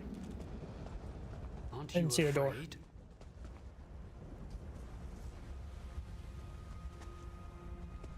Oh. Hello, Danny. Goodbye, Danny. Greetings, Danny Free. How fares thee on this fine day? Kappa Lol.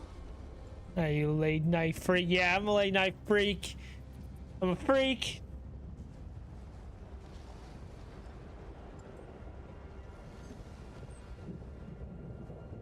I hope you're doing well, Danny. Why are you here, stranger?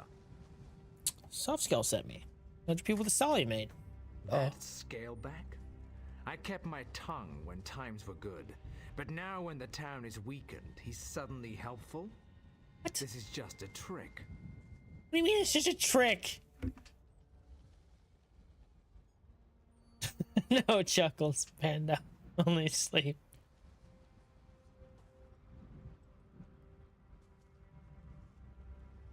Who needs sleep? You don't need sleep. Sleep's for the weak.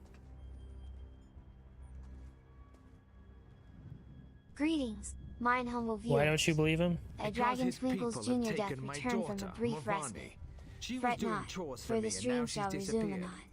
Prithee, be patient and refrain from thine incessant demands, lest ye incur mine wrath. Kappa Lol. She's doing chores for me and she disappeared. One of the farmsteads saw that Argonian walks in ash watching her. Who else could it be? It was an eruption. Couldn't that be the reason? Nonsense. We've lived in the shadow of Ash Mountain all our lives. We know its dangers. It was those Argonian savages. Find Walks in Ash, then ask that Scaleback where my daughter is. Alright. Return Morvani to me. Then maybe I'll see what Softscale wants. Look for Walks in Ash in the ruins. The three only know what she's doing. Are we all allies now? We are in words and treaties. The Moot might meet in peace, but we remember what the Argonians were like when we dragged them out of the muck. We know what they really are. Oh my god. You're not seeing you work together? See, is burning. That's the calm man's choice, stranger. Without my daughter at my side, I don't give a damn whether some Scalebacks are bleeding out in the ash. Ugh, such boring viewers today. Mayhaps they should try entertaining Twinkles Jr. instead. Lol. Is it? No, okay.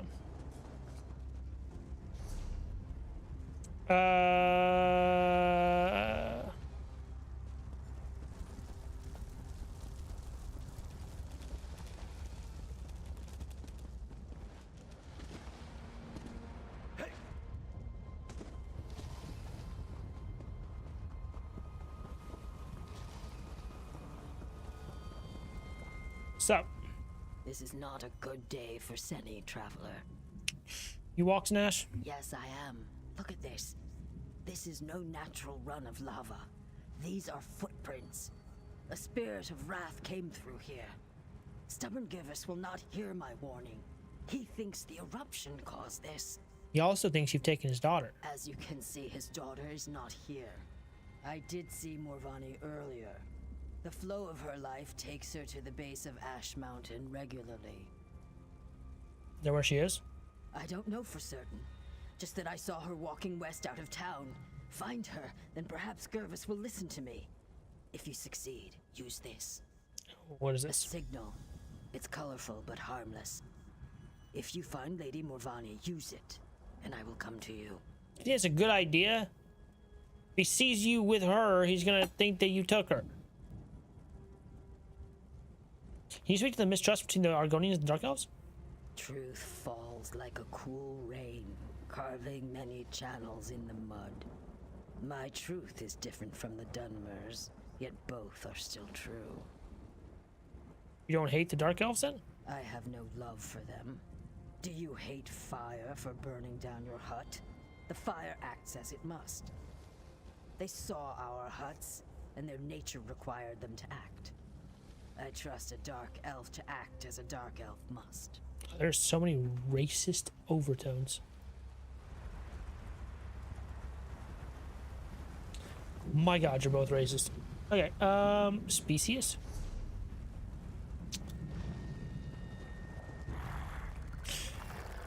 Yeah, I'm running away.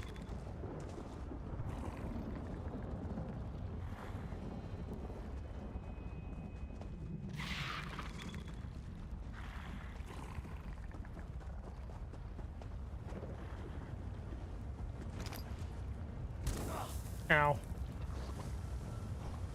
Hello. Someone came. Did Father send you? I fell and twisted something. God dang it. I didn't think you'd follow me that far. Oh, now you run away. Thanks, asshole. Someone came. Did Father send you? I fell and twisted something. Damn, my ankle. Any more Vonnie, I presume? Are you mocking me? Yes, of course I am. I'm trapped by lava flows and flaming shorks, and I can't walk. If I ever get home, I'm gonna drink a whole jar of Sujama. He talks to somebody who's trying to rescue you. What are you out here? This was a shrine to the three. I come out here to pray for Mother. She was taken from us a few years ago. She was the sweetest woman I've ever known. Some days I swear I can still hear her voice. Anyway, I was out here when the eruption began. Father is very worried. Of course he is. The overprotective Gua. Since we lost Mother, he's tried to run my life for me. I think I'll need 2 bottles of Sujama when I get home. Forget what Father says. Okay. Well.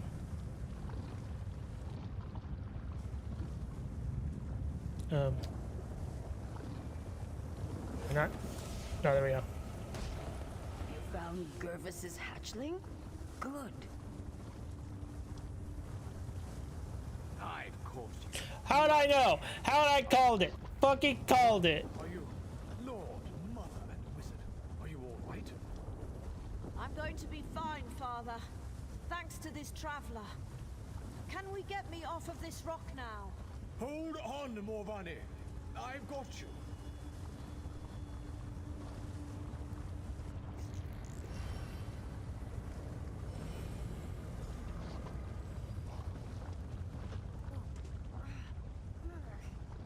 Traveler, you found my daughter.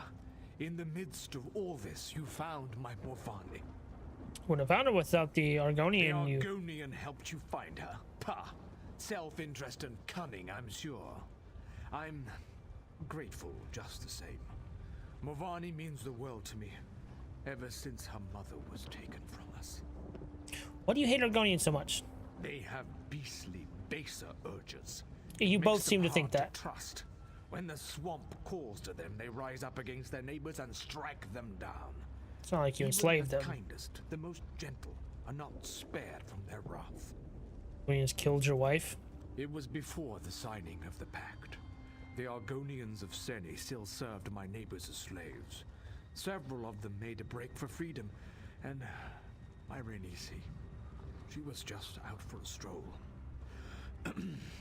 But today Movani lives, Well, thanks to you. If your people hadn't have enslaved them, that wouldn't have happened. Look it up. Yes, well, I thank you for all you've done here today, traveler.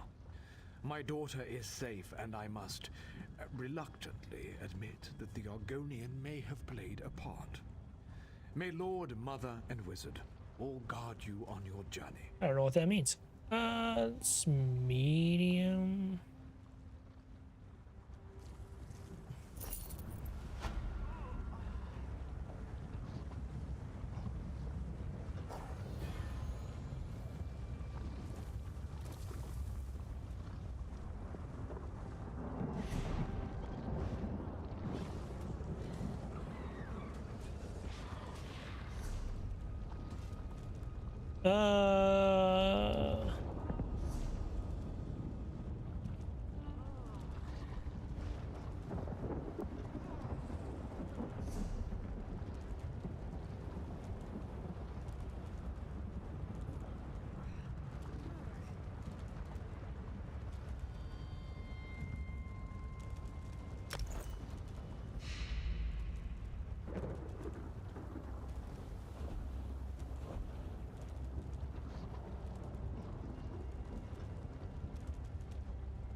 It's the not damn, not that.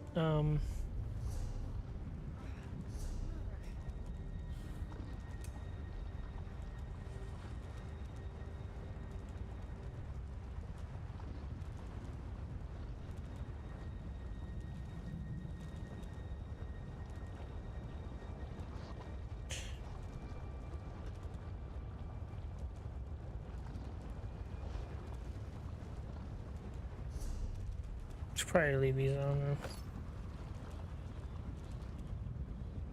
Need to bonus my skills. I have 3,300 crowns.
No. Okay.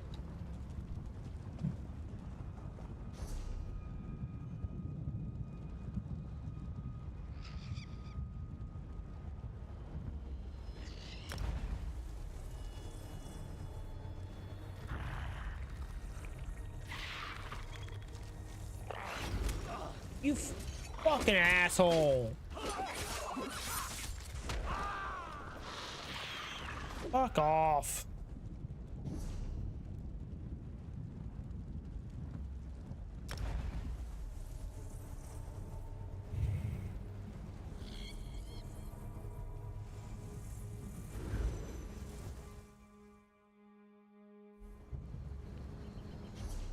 Okay, I need... Okay, the first thing I need to do is...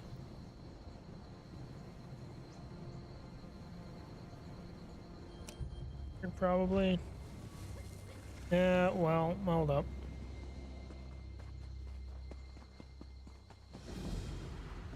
There you are. Do not panic. Only you can see me. Come, we have to talk.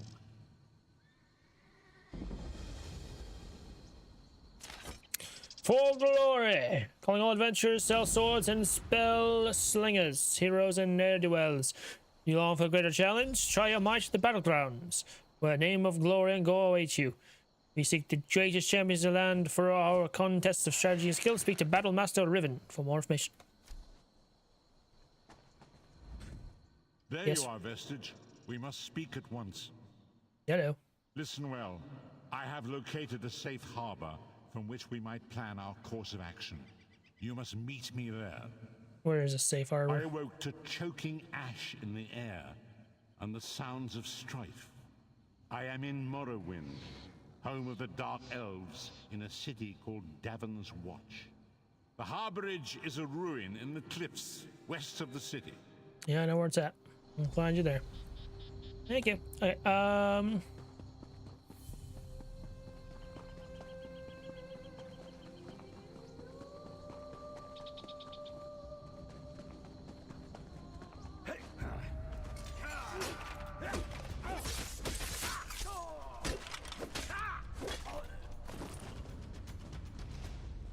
The river flows a living soul. It has been so long. To walk the river again, it is so strange and so sad. why are you so sad, Spirit? I and the other Saxleel have not returned willingly. We Argonians were slaves to the Chimer in our time, as I sense they can be today. Even in death, we serve our cruel masters, slaves to their will. Can I do anything to aid you now? The Chimer would not willingly release us to Aetherius. To set their souls free on the river, you will have to destroy the Keepers. If you would do this, you will find me on the road away from here. I sense something I must see for myself. All right.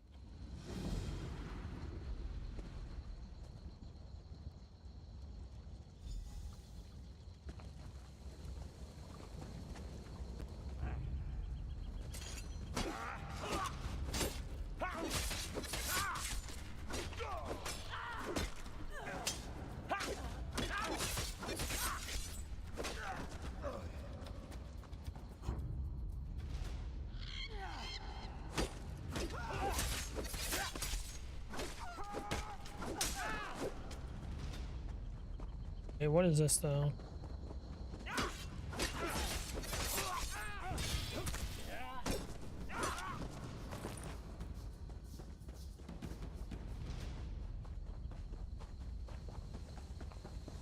Hello. Welcome to what used to be the front line, soldier. Something very strange is happening out here. I'm just a grunt. Not a very smart grunt at that. Maybe you can sort things out for me. Seems to be the problem. Problem? I've got a battlefield full of ghosts, sprung out of the ground like corn in the month of mid-year. They killed those Covenant bastards, which is great. But how do you kill what's already dead? My mages can't even agree on what to do. What do you want me to do? I've known Furon and Risa for a while now. I respect them both. I just need to know which of them has the better idea. Start with Furon, then talk to Risa. Hear them out and do what they ask of you. When you've decided what's best, let me know. I'll be honest, I wasn't sure what I was going to do out here. Thank you, Traveler. Mentioned Covenant soldiers? Yes. Damned skeevers snuck around the city. and came at us from the wastes to the north. Damned good strategy. Hit us from this side and by sea, and squeezed the city in the middle. Hope Holgan and his troops are holding up. The city's under attack? You hard of hearing. Yes, the city's under attack. Damn daggers came right out of the sea, trying to take the watch from under us. I'd be with Holgan myself if these spirits hadn't come out to play. Where'd they come from? Do I look like a Telvanni mage? Maybe. I have no idea. Furan said something about climber elves. I guess the dark elves used to be really good at scaling mountains. Look, just ask him and leave me to the soldiering. Oh, that's funny. All right. Hello. Today? Of all days? What was it about today that made these spirits become so restless? You talking about the ghosts? Ah, greetings. Yes, I was just thinking about the situation here. These spirits make up an ancient army of Kaimer warriors. Blade masters from the time before Red Mountain. It's fascinating to observe ancestors so closely. Sure, to speak with you. You have a plan to deal with them? My brother's plan, actually. Giron believes we can control the dead, harness them in a powerful defense for the Watch. His method must be tested before we attempt a larger ritual. How so? Take this smoky pendant and use it on one of the ancient dead. You may have to weaken it a bit first. If it binds a spirit, bring both back to me. If it doesn't, well, we'll deal with that when the time comes. Right. Oh, bind a spirit. I need to know if the ritual can work. Let's a few questions about the spirits first. You really need to know more to use Giron's pendant. Maybe. Fine. I will answer what questions you have. These spirits are Kaimer? Yes. The ancient precursors to the noble Dark Elf race. Warred with the Dwemer and the Needs from the north. Sought to master the world around them. A rich race with a fascinating history. But not important right now. Why did they attack the Covenant? They seem to be attacking everyone. Clearly, these soldiers died in battle. In death, their hatred and battle lust lives on eternally. That makes sense. The perfect weapon in the right hands. Also sounds like a bad idea. Where do the spirits come from? I have theories. The volcano, the Covenant, several variables to account for. Hear ye, mortals. Thou may pet and play with the magnificent Twinkles Jr. in our most wondrous Twitch Pet Cafe extension. Capital O. From Aetherius. Okay.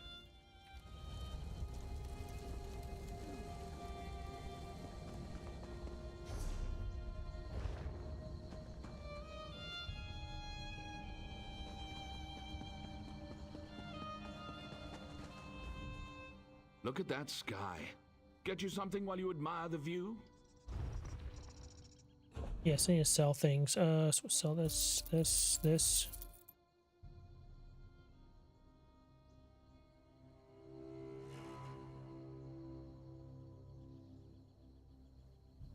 You only want to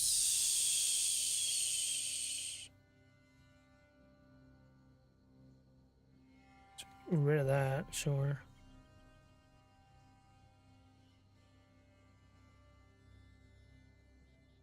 All right.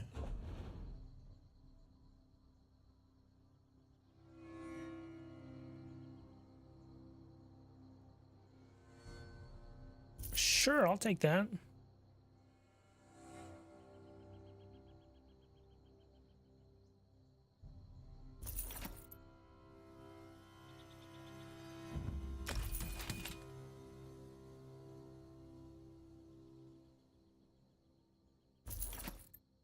Two of those. All right, look good.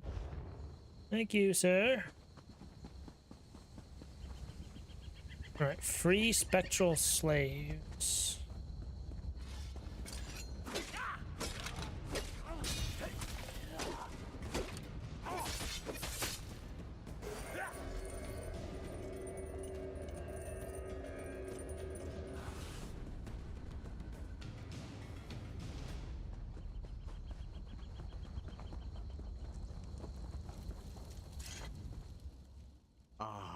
You brought a spectral friend. Nicely done. Proves your brother at work, son? Just so. It proves we can force these spirits to guard Darvan's watch. A potent defense from any future siege. Giron has a plan for repeating this ritual on a larger scale. So I want me to just speak to Riza before deciding. A word with you. Over here, away from the brothers.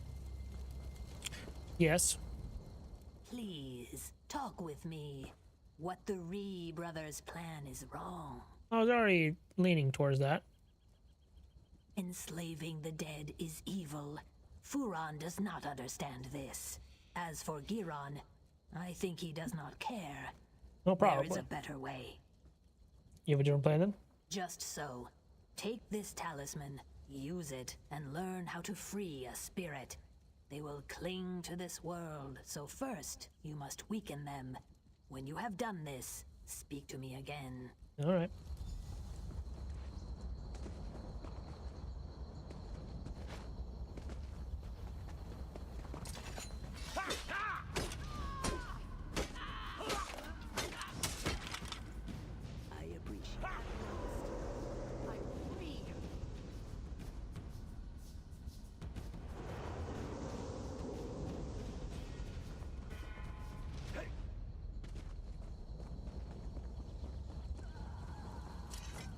I can feel it. The talisman has been used.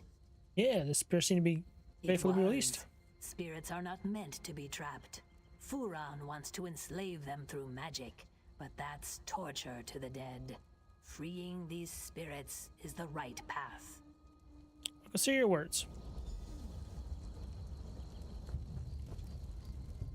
I need a solution.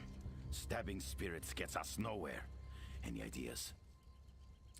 I got it. It's all beyond me. I'm just another sword swinger. What should we do? We should set them free. Well, She's right. maybe enslaving their dead's not the best idea. No, that it's not at all. Scaleback sees the world differently, but she's seldom wrong. Let Risa know. She'll tell you the rest. Yes, sir. You made the right decision. So how do you free these spirits? By freeing their commanders. Where they go, their men will follow. The cracks in the earth have uncovered relics of the past. Search for relics belonging to the Chimera General and his captains. Then we can wrest their attention from the past. Who are these officers talking to? The dead have spoken to me like whispers on the wind. Their leader is a powerful Mer named Red Rathrin. He was accompanied by his most loyal soldiers, 2 women named Adrana and Risari. Relics of their service should be perfect for the ritual.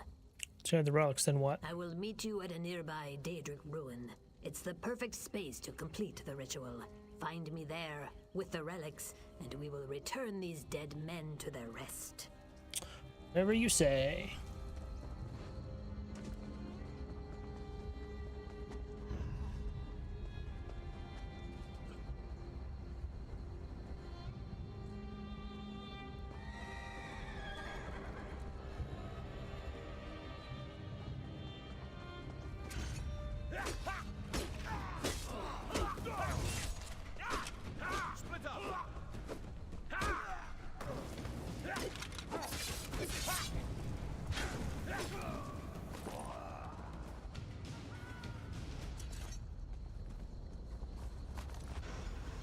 Fallen will not be disturbed.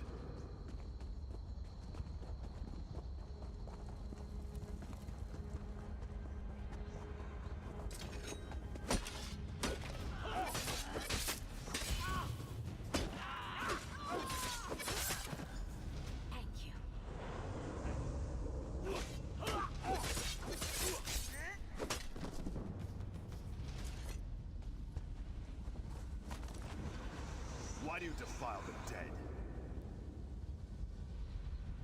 Does that feel like it? Next question.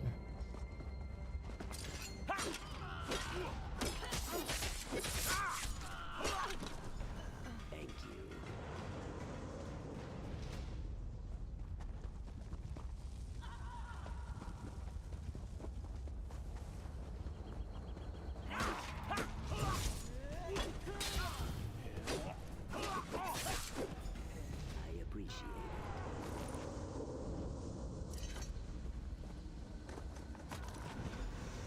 the fury of the unliving.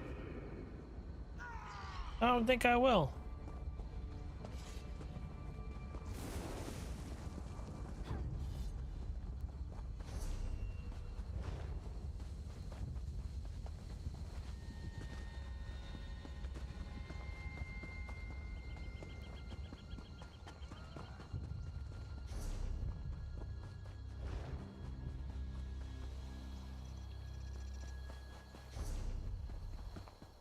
I don't want to do that yet. I want to do this.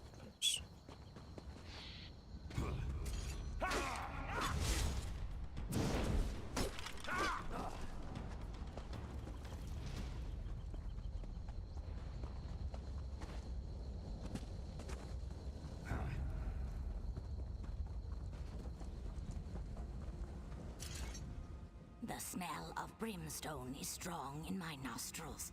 Even as a spirit, this place smells of ash and death. Have you done as I asked? Yes, I can move on now. You are very kind. Strangely kind for a place like the Ashlands. I stand here, tasting the air. And do you know what I've learned? What's that? The Saxilil you saved, the Argonians, they are not the only ones in danger.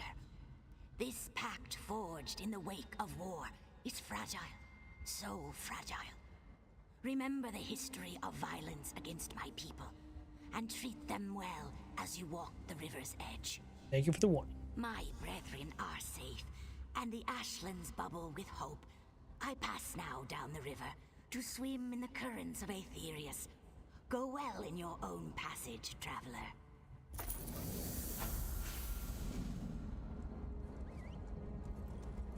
All right.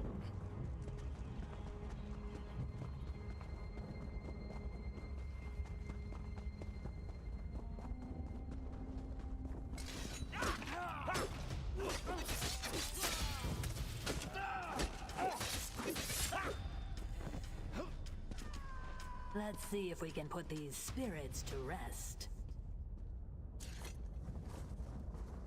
Lead your men to the lands beyond. Begone! Fool! You don't have the power to compel me.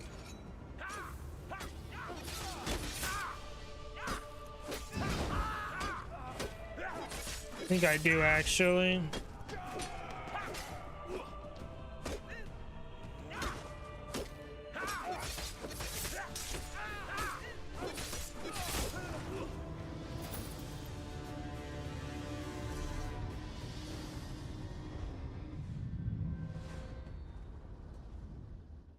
Pure rains make sweet rivers. Your wisdom is your strength. It was done then? Their leaders have moved beyond. May they find peace. For now, the rest remain like moths. They're no threat to the living, but they'll soon follow. Hark, ye You humble sacrificed viewers. power to Your give noble the dragon dead Twinkle's peace. Jr. doth This decree was that the not an stream easy shall choice. resume anon. Your Begone with thy kindness means impatience, there's hope. for thy dragon I think shimmering it's up to scales me demand and my respite. assistants to Capital give Law. back. What do you mean by that? We want to bestow a unique gift to this battlefield, a sacrifice to allow plants and trees to grow again. Even a dry swamp regrows after many rains. How do you do that? I will explain in time. For now, go to the Quama chamber east of here and find the mushroom called Quama Cap. I must speak with my students. I will meet you there. All right.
Why didn't you attack me before?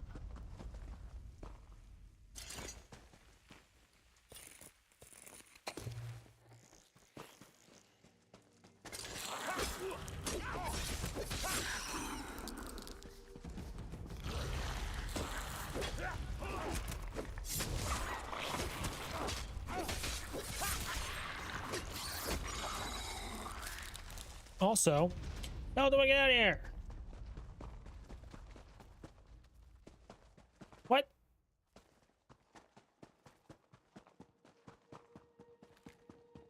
Oh. Thought that was a dead end.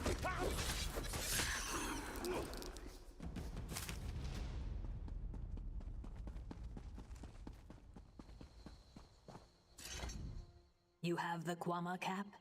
Yup. I will not touch it. Yet.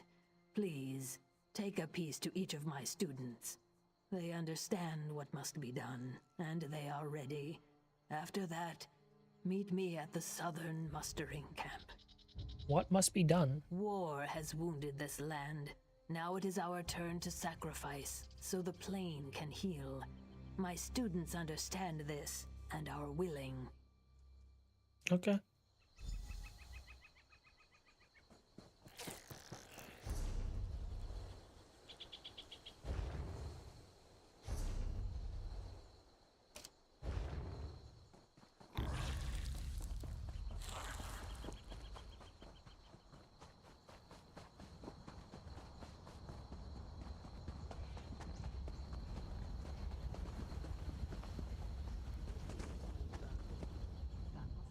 Welcome, traveler. Oh, Macau, do you know what will happen? Yes, my body will perish, but my soul will become one with the trees of this place. The land will bloom again. Please, give me the cap. Sound like a cult. But here you go.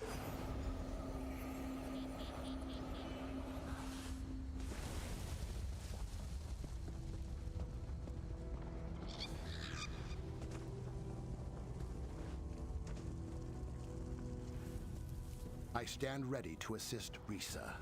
You have the Kwama cap. You know what this means? Yes, and I am grateful. When we meet in the next world, tell me how beautiful the land became. Be at peace.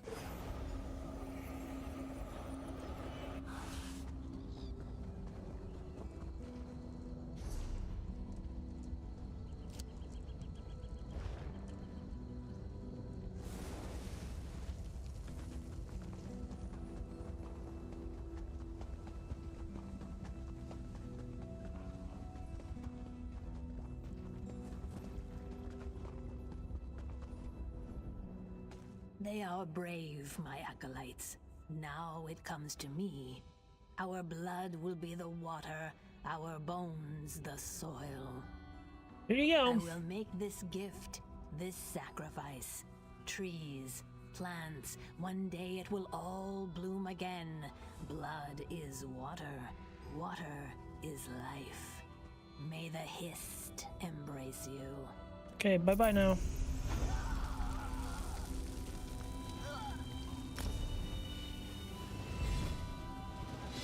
Ooh, choose one?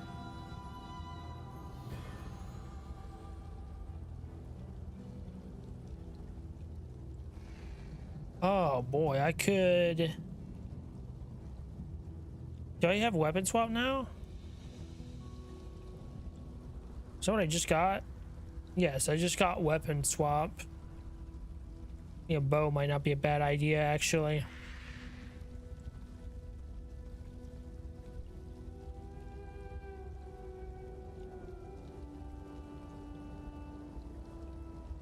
I'll take the bow.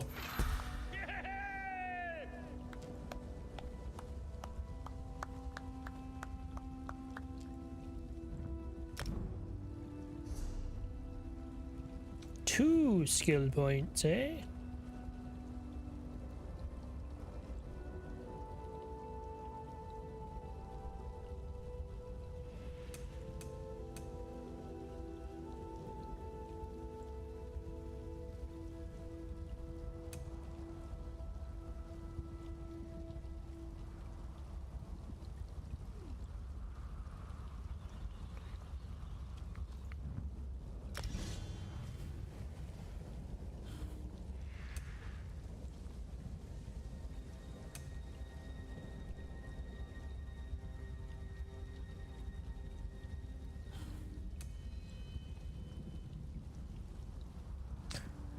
Increases your magic recover 2%. That.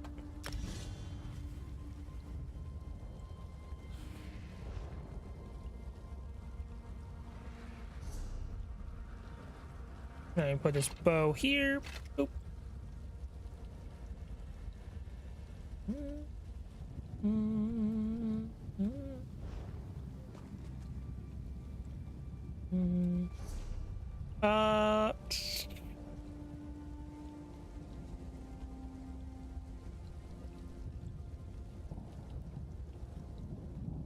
Arbitrary.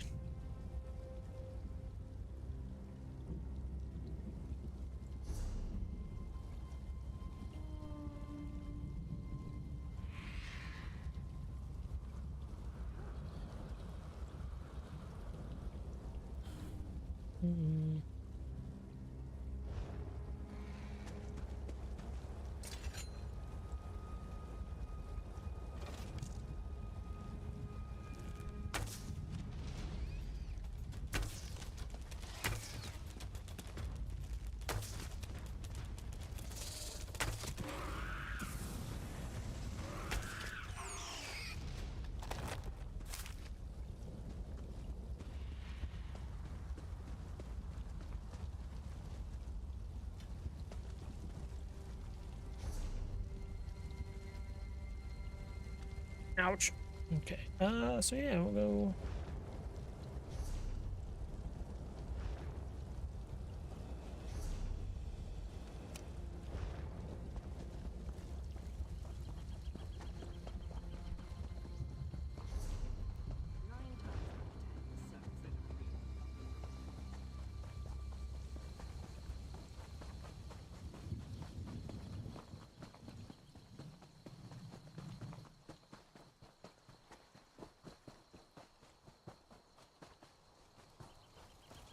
Hello.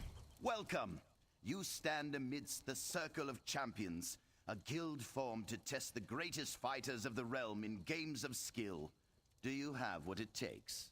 Tell me about the battleground games. Of course. Now, we may have many games available. Which challenge would you like to know about? Domination. Anyone can claim a capture point, but it's a true test of skill to master domination. Seize and protect as many capture points as you can.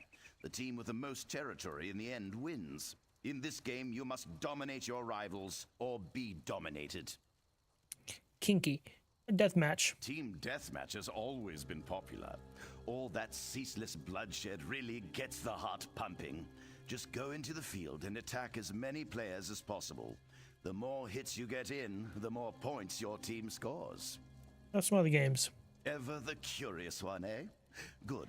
Knowledge can be key to a decisive victory. What other challenge would you care for me to explain? Capture the relic. Capture the relic is one of our simpler games. You must seize your enemy's relic and return it to your base, all while protecting your own relic as well.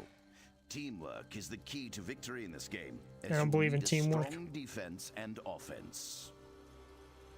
What Chaos Ball? Chaos Ball sounds simple.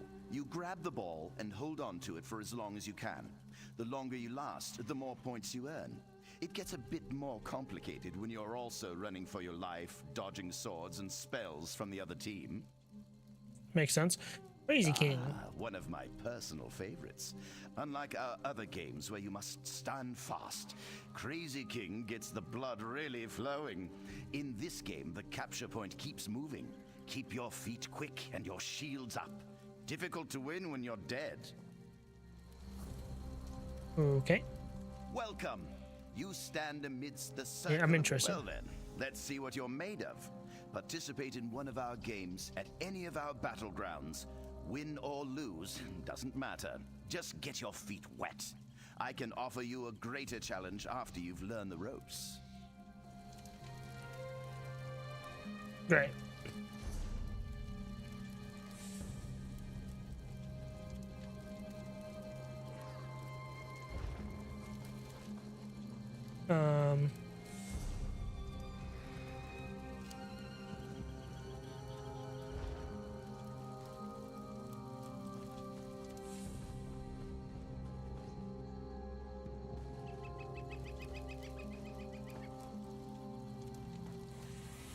while fools charge into battle, the wise prepare first. Which are you? Yeah.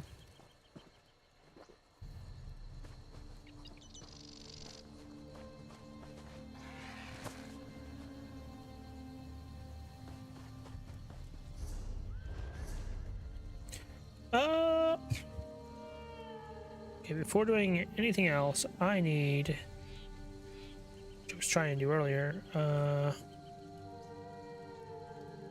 well, is there,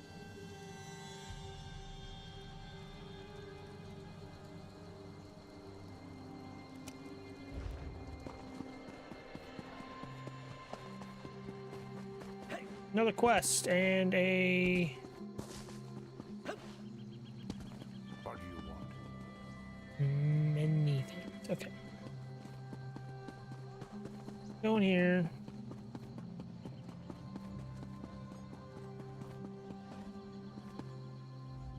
Notice a prominent handbill on the requisition board. King Joran extends an invitation. Master Crafters waits you in Devon Watch. Throw up a chain, those new to craft, and free certification for accomplished crafters. Unskilled crafters will be certified after brief training. Skilled crafters will be certified immediately. Masters shall charge no fee for certification. Certification mandatory to fulfill crafting writs. Interested parties should seek out a Millinith for blacksmith, clothier, and woodworker certification. Speak with Daniel Teleno for provision, enchanter, and alchemist certification. Take the handbill. Master Merrick, where? Honor and faith, traveler. I could use your assistance. The Fighters Guild is under assault. Already 4 guild halls have fallen, and now Master Merrick, leader of the guild, has disappeared. It pains me to admit it, but I need help. Who's attacking the Fighters Guild? So far, distinctive clues elude us, and no one has claimed credit for the attacks. At this rate, they could destroy the guild before we learn anything. It's the biggest crisis since the plane meld, but without Merrick, I'm not sure how to proceed. Said Guildmaster Merrick has disappeared? Yes, Merrick was supposed to meet me here, but he never arrived. While most of the guild secures the remaining guild halls, I could use some outside help to track down our guildmaster. Then together we can stop these attacks. Can I hire you, Wayfarer?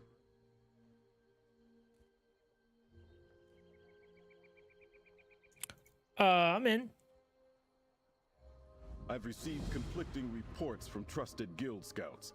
Merrick has supposedly been sighted in Malabal Tor, northern Alakir Desert, and East March. Obviously, he can't be everywhere. Choose a location to investigate and meet the scout there. All right. Merrick is many things, but mage is not one of them. I trust the scouts, but he could not be in 3 distant places at the same time. I need you to make your best guess. Pick a location and see if you can find our missing guildmaster. Player response options give you a choice on how to roleplay your character in specific situations. They lead to alternate replies associated with the character's choice, and sometimes to alternate paths in the story. These options are identified by icons and will always be accompanied by a standard player choice. Their response options include kind, grim, a harsh, surly, or tough response, merciful, ruthless, joker, flirty. All right.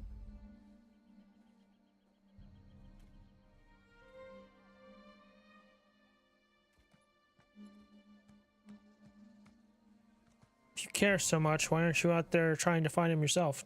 You dare question my commitment to Master Merrick? Maybe. I spent days trying to find him, but in the guildmaster's absence, someone has to keep the rest of the guild on track, coordinate defenses, deploy our scouts. You agreed to do a job, so get to it. Maybe I won't. How about that? What are the reports from Malabel Tor say? A guild scout talked to hunters who said they spotted Merrick near Volkwaston. That area contains many nooks and crannies among the rocks to hide in, and Daedra roamed the vicinity as well.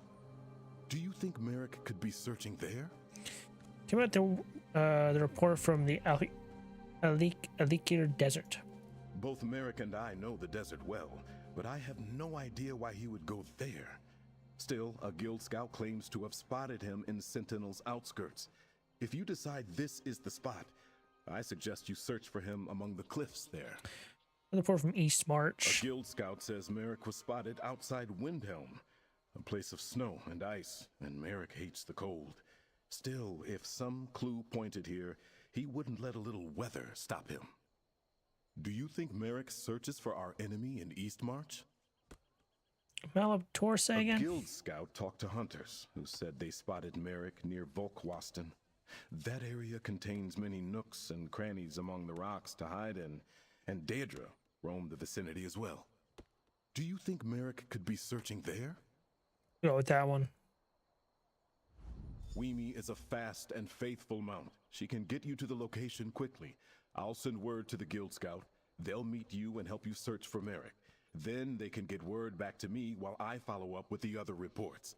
Good luck. There's a question about the situation. I would be surprised if you didn't, comrade. What can I tell you, bearing in mind that our understanding of the facts is incomplete at best? Tell me about Merrick. Merrick's an excellent fighter. Smart, brave, and quick. A true follower of Stendar. And he's a good mentor. Since becoming guildmaster, he hasn't stopped leading from the front of the charge. It inspires the guild, but puts him in constant peril. How did he become guildmaster? That's a tale from before I joined. It happened during the Plainmail crisis. The prior guildmaster, Sees All Colors, betrayed the guild. She killed her predecessor to earn her rank. When the council found out, they removed her and promoted Merrick. Sees All Colors sounds familiar.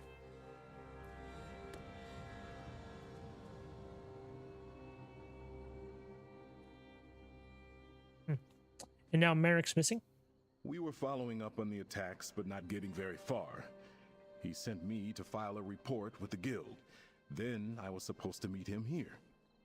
He never arrived. When I informed the guild of the situation, the scouting reports started coming in. About yourself. There is not much to tell.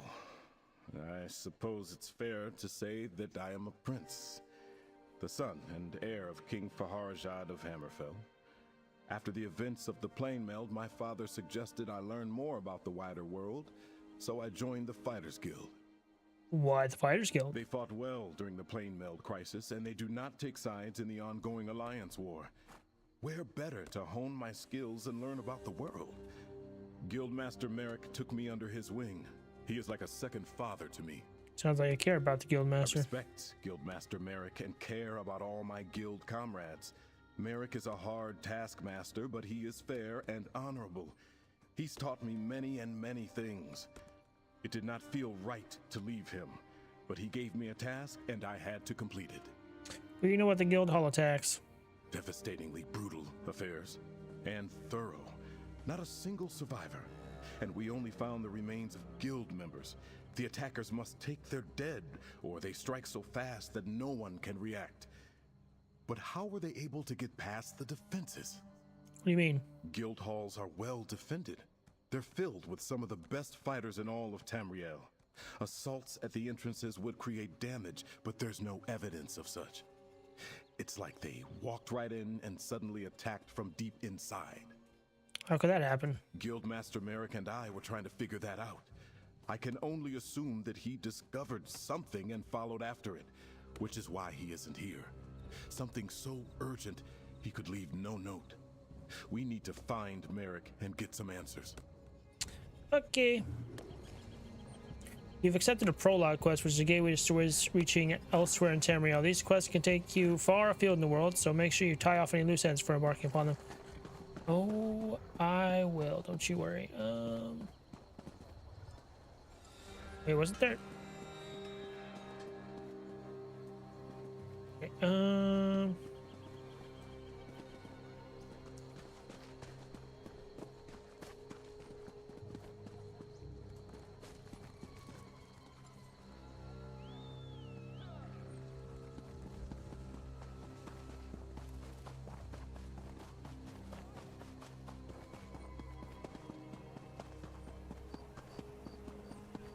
need a new... 3 keep you, traveler. Welcome to the Darvin's Watch Guild Hall. Guild? the Fighters Guild. Have you come to join our worthy crusade? We have a new guildmaster and a new singular purpose. Why don't we talk about it for a moment? Sounds good. Good, good. I know we'll be do I drawing have blades to? together soon enough. Twinkles Jr. needs Now, his beauty what can rest. I tell you? You know. Capital. You mentioned a single purpose? Right. Sees All Colors here is our new guildmaster. She has us all hunting down the Daedra and their dark anchors. You might have seen them. Enormous chains fall from the sky. Plagues of Daedra boil out to lay waste to the countryside. I thought I just... What? I thought the guildmaster was... What's his face? Okay. What happened to the old guildmaster?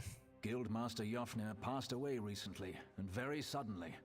We always thought he'd die with a blade in his hand, but he passed in his sleep, called to Sovngarde by his ancestors. We all miss him, but Colors has proven to be a very able leader. You're not part of the Pact military? No. Our blades are in service to the Guild. We're neutral in the war between the three alliances. Some of us follow the Dragon Banner and King Yoren, of course. But every race, every creed, belongs under the Guildhall's roof. What do I get in return? Smart question. We train our members in special techniques, and the higher-ups are always looking for motivated members to help with special projects. You never know when the Council will come looking for more hands. Alright. Then welcome to the family, as an associate of the Fighters Guild. Get out there and take the fight to the Daedra. Sees All Colors herself often has tasks for new recruits. Why don't you introduce yourself? Alrighty. Adventurer's Almanac, first edition. If you're like me, or you want to be like me, which is understandable, you've got talents people want. More importantly, talents people will pay for. Demand for people like us is high these days, so I took the trouble of writing down my best leads. Why? I couldn't take all these jobs I wanted to, and selling these books with a nice little score on the side. If you stole this book, go and pay for it. Unless it's in a lending library, then steal it, and we'll call it square. Moochers. Crafting writs. Don't call me the knife on account of my forge work, but when I'm in town between jobs, it pays to check the notice boards. Grab a writ, hammer on some things, get paid, and find the tavern. Easy money. Guilds. Easiest route to steady work? Join a guild. That's what they're there for. It might seem obvious to put in my book. Almanacs cover everything, stupid. Like solving problems with violence legally, the Fighters Guild has you covered. Plus, they've got guild halls all over Tamriel. I don't endorse the illegal sort of killing, but I hear the Dark Brotherhood accepts all kinds of murder contracts for hire. Hey, blood isn't your thing, but riches definitely are. I could say hypothetically there might be a sort of thieves guild that organizes that sort of sneaky business. Again, Almanac, just being thorough here. Mages Guild may seem exclusive, but they got needs too, so pay them a visit even if sorcery is your thing. They've got locations in most cities. If you're looking for a big score and maybe don't got a lot of sense, go get in the good graces of the Undaunted. They've got enclaves in the major capitals and treasure pile higher than Red Mountain that they're just itching to give away, provided you're crazy enough to do what they ask to earn it. War. The three armies never stop fighting. Throw your lot in with an alliance, get Citadel in the Imperial City, and reap the spoils. Plenty to go around for the victors. And don't forget, folks in those war-torn regions need more help than anybody. Whether you want to charge them is your business, but there are always towns out there in need of some help.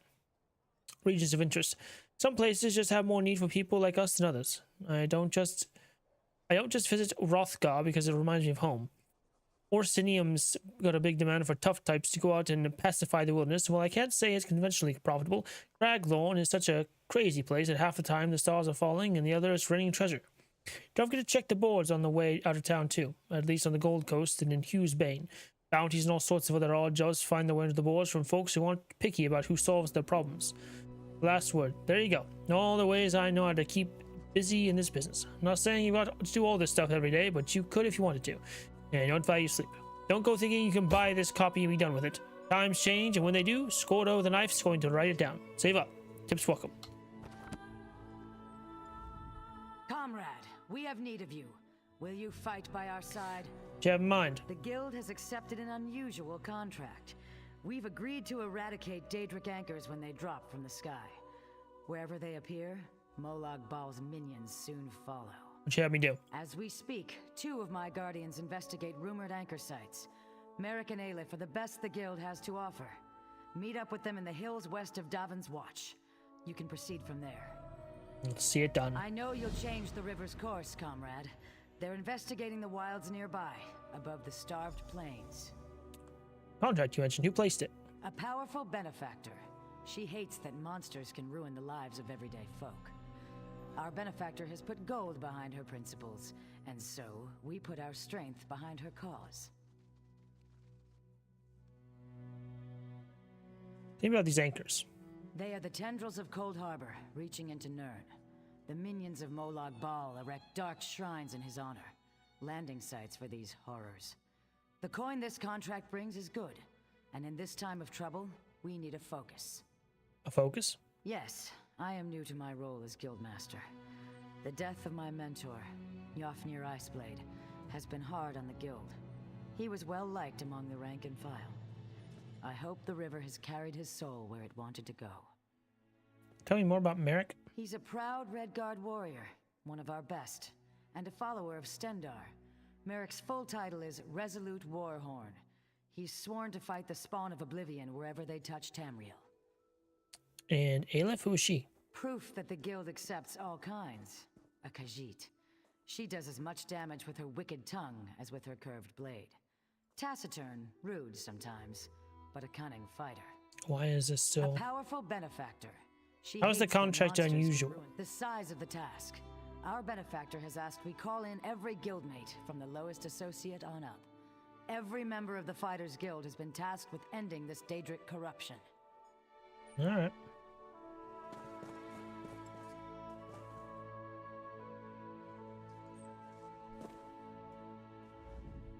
You here for crafting certification? Don't worry, there's no cost involved. Greetings, Your alliance fair covers viewers. all my fees. Thy dragon Twinkles Jr. Once you're hath been certified, summoned once more to they'll let you entertain thy fulfill the eyes and crafting ears. writs. Everyone Fret not, wins. the stream shall return Oh, anon, the crafting writs for thy work. dragon Daily must needs requests rest for its mighty crafted wings. goods, but they're only Await our available return to with bated certified breath, crafters. lest ye be deemed If you can unworthy show of me my you know presence. your craft, I'll get you certified. Alright, how's it work? I can train and certify blacksmiths, clothiers, and woodworkers. If that sounds like something you'd want, we can get started. I want to know more about the crafts you certify. Of course. What do you want to know? What can a blacksmith make? Anything with metal in it. And I don't mean horseshoes and calibers. The crafting writs are for weapons and heavy armor, so that's what I teach. What does a woodworker make? Bows, shields, and magical staves. Staffs? No, it's staves. I always forget how to say that. What do clothiers make? Cloth and leather goods. The crafting writs want pieces of light cloth armor or medium leather armor, so that's what I certify. Alright. I'm ready for certification. Excellent. We can get started whenever you're ready. Let me know if you have some time. I can train and certify you in something else. Any about blacksmith certification? Prove you know your way around a forge and I'll certify you. But you have to commit. I can only train one discipline at a time. Oh. Well. Let me know if you have some time. Clothier first. If you convince me you know how to use a needle and thread, I'll certify you. However, you must commit. I can't certify two things at once. Alright. Show me you can craft a pair of homespun gloves. First, you'll collect some raw jute, then return here and refine it. Finally, you'll use refined jute to make the gloves. Certify me if I craft homespun gloves? Of course. It was the first trade I studied. I'm happy to certify anyone familiar with a clothing station. Now run forth and bring me a pile of raw jute. We're gonna find raw jute. I spotted some raw jute growing on the outskirts of town. You might as well harvest it yourself. Should that not be enough, you'll have to search elsewhere. Alright. There's an urgent task for you.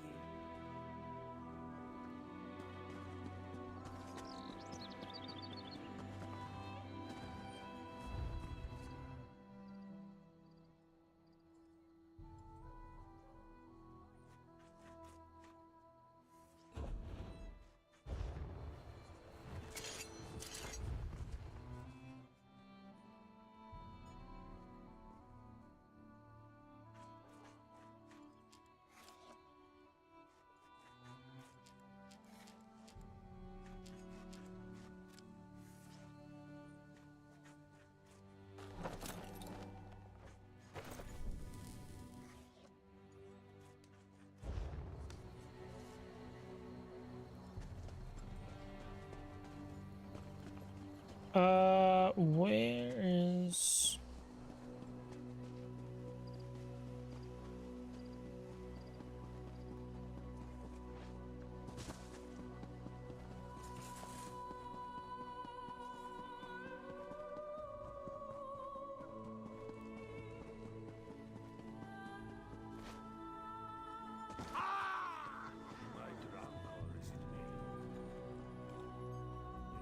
Aye, the divines. The ale servers in this place get uglier by the day. Looking for a fight, I guess? Is that right? Well then, sounds to me like you could be one of the Undaunted. What's that? A league of like-minded adventurers. Every one of us eager for riches and glory. Sound like anyone you know? So what do you say? Think you can be one of the Undaunted? Sure. You sure? Well met, Dungeon puny delving humans. and monster Your humble fighting dragon is not for the overlord, weak of heart. Twinkles Jr., graces you I with ain't his scared. presence. But Capital that's Law. the easy part. The hard part is proving yourself. Fungal Grotto seems like a good test. A dark, dank cave you return from. See if you can best whatever's inside. If you survive, come meet me back here, and we'll make it official. All right, wonderful.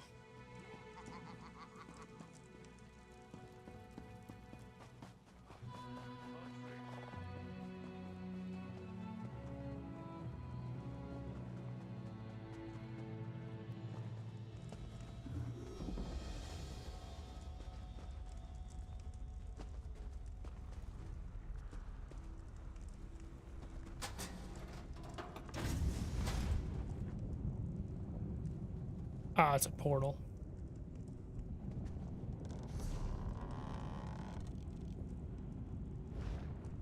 All right. It might come back. For now, I want. Here, I think.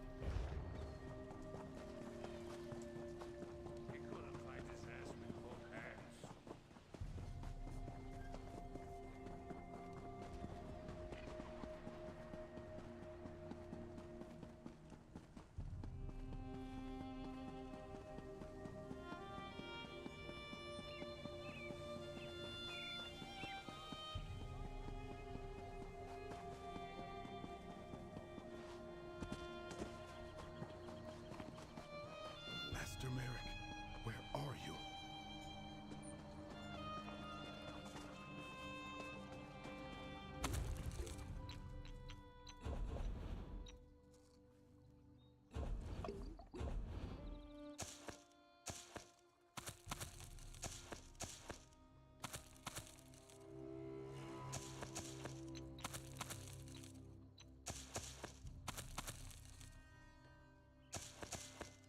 None of these fell. Tell you what, okay. You need something?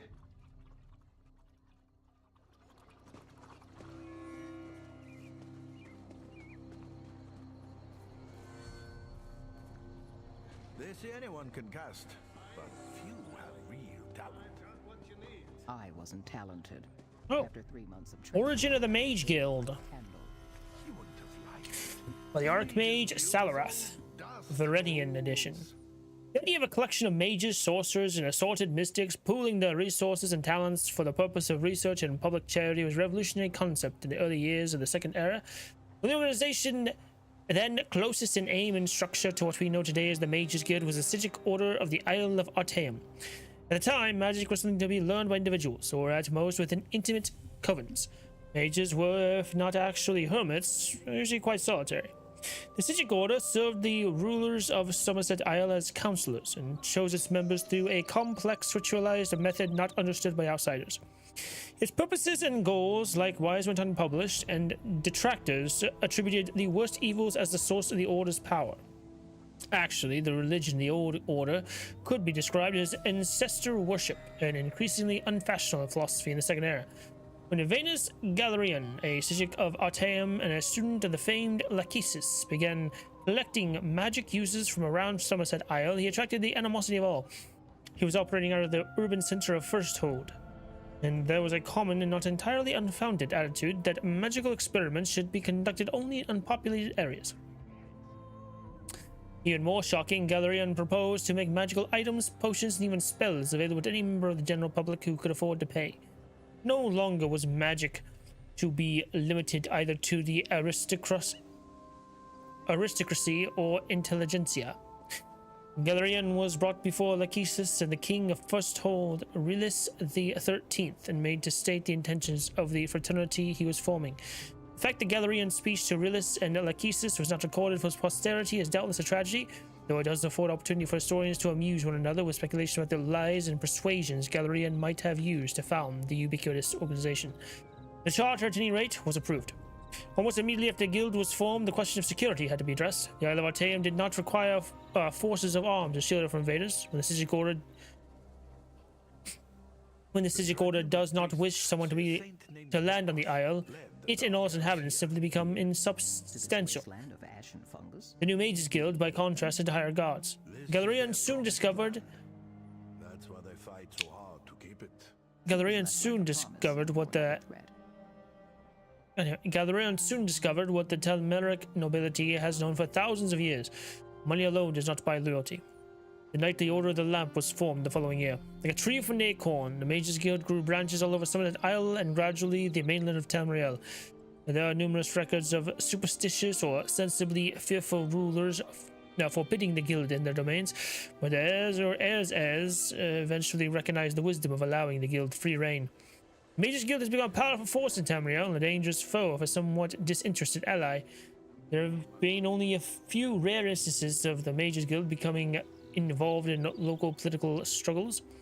On these occasions, the guild's participation has been the ultimate decider in the conflict. As begun by Venus Galerion, the Mages Guild as an institution is presided over by a supreme council of 6 Magisters. Each guild hall is run by a Magister, assisted by a twofold council, the Perquisitor and the Master Palatinus, who is also the leader of the local chapter of the Order of the Lamp. One need not be a member of the Mages Guild to know that this carefully contrived hierarchy is often nothing more than a chimera. As Venus Galerion himself said bitterly, leaving Tamriel to travel to other lands, the guild has become nothing more than an intricate morass of political infighting. Okay.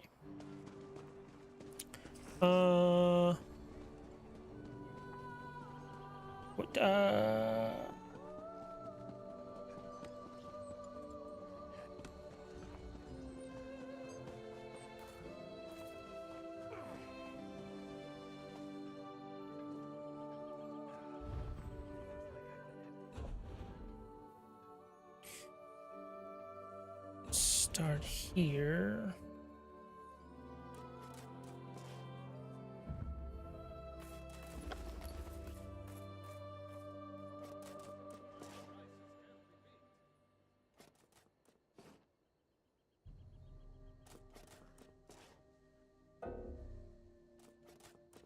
Oh. Well then.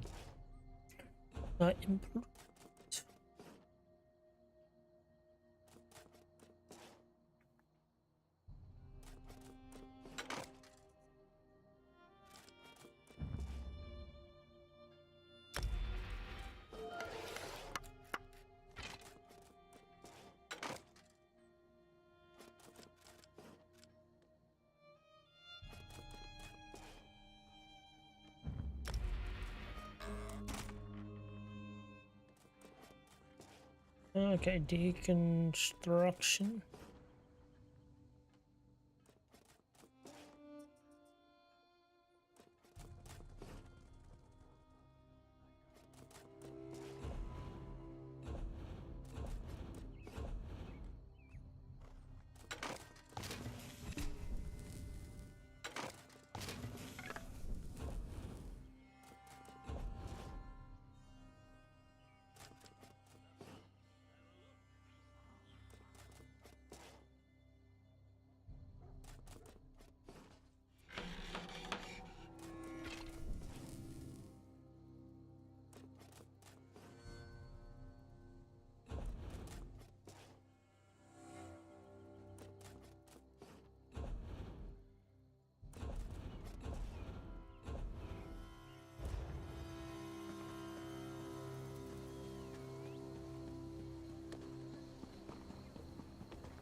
No one keeps their forges hotter than Varney.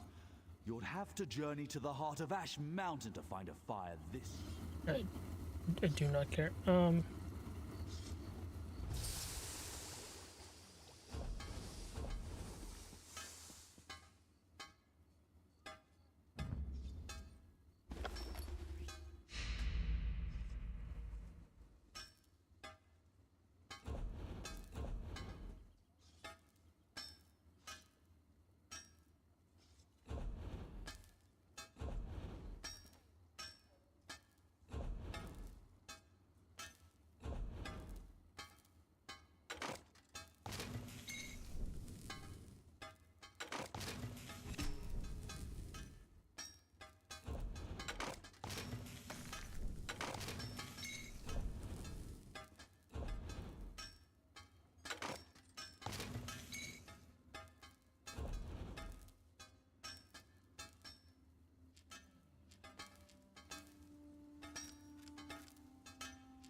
Oh, there we go.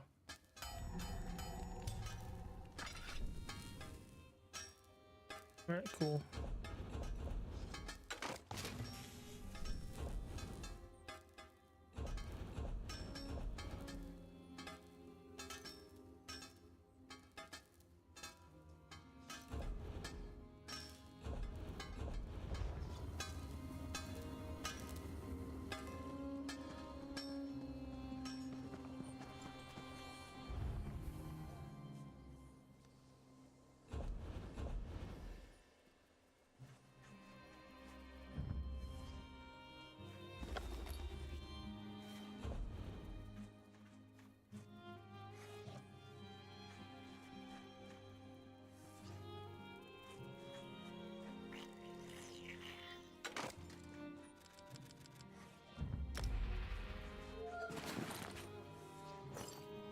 Can't believe that worked. Okay.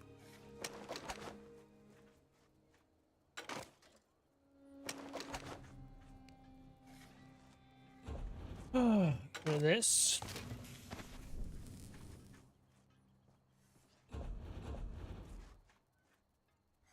We'll try and get rid of the rest of these, right?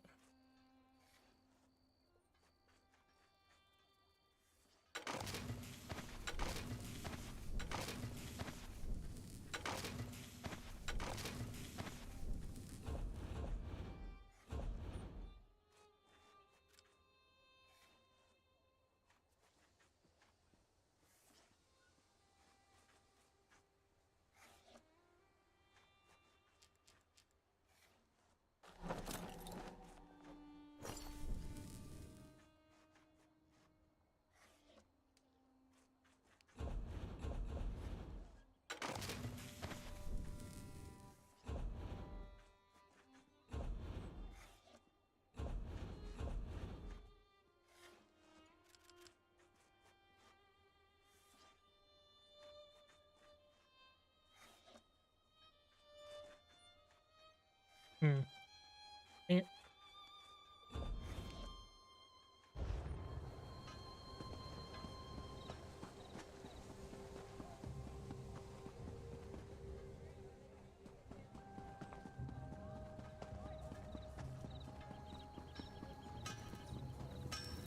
Where's the...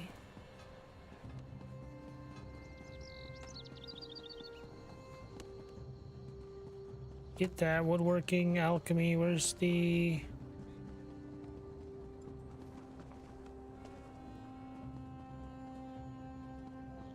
Is there not an enchanting thing here? That's enchanter. The hell?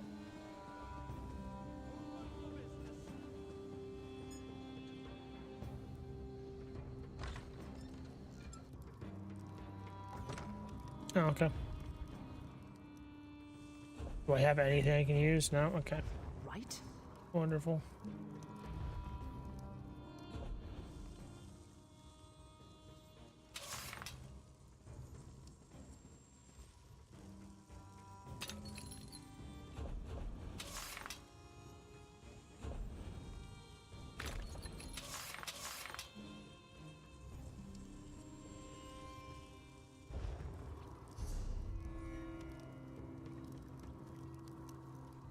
Do all these do something? Not the effect I was looking for.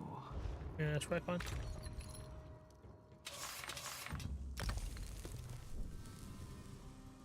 No, of course not.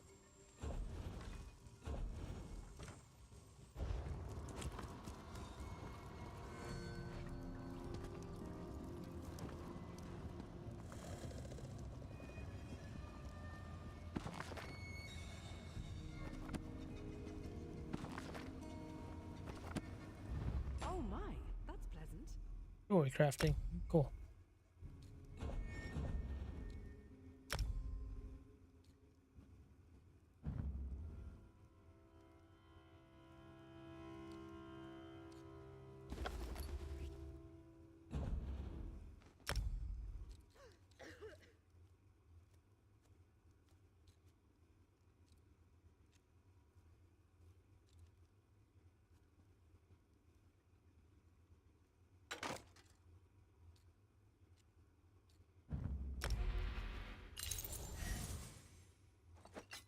That's not right.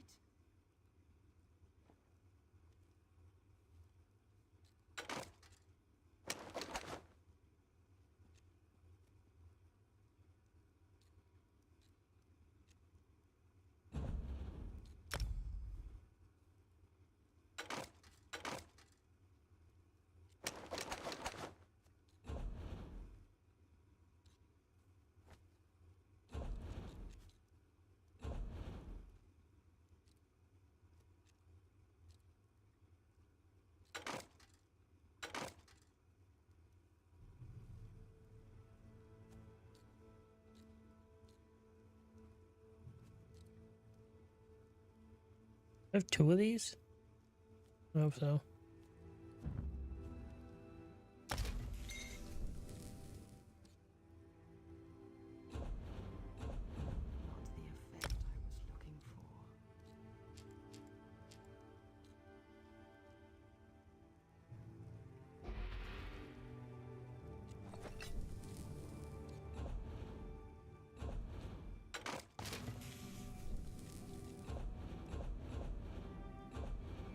Oh my, that's pleasant.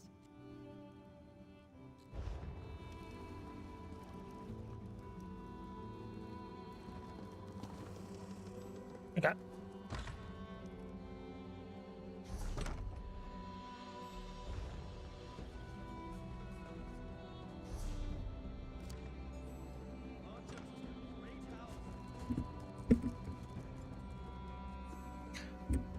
What's in my bank, I wonder?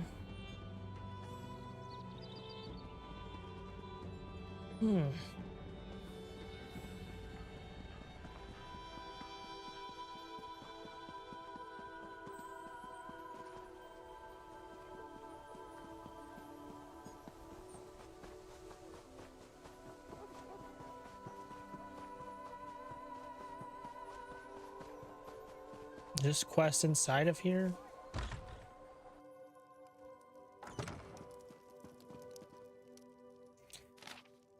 Are you an adventurer of good reputation? Have low to moderate homicidal tendencies? Looking for a cozy home to call your own? But too low on funds to afford one? I would like a free in room. That's right, clue free. No catch. Just seek out Fellaine de Mary at your local inn for some more information about this exciting ownership opportunity.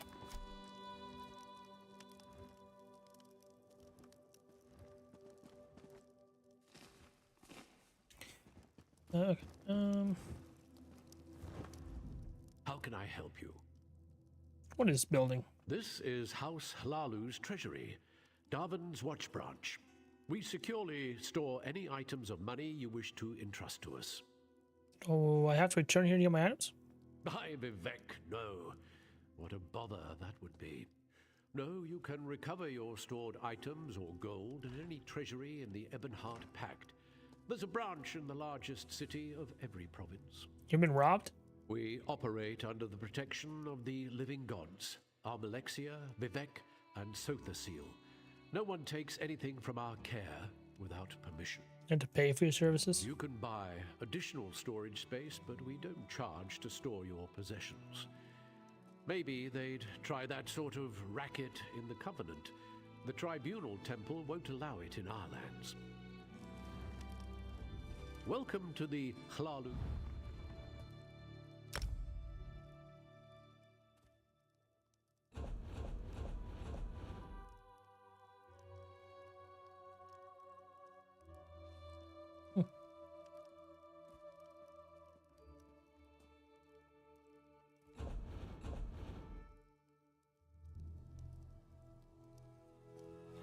Thought there'd be more in here.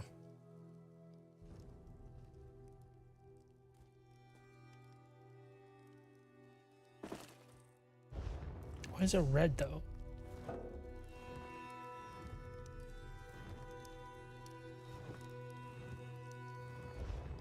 All right. Your valuables.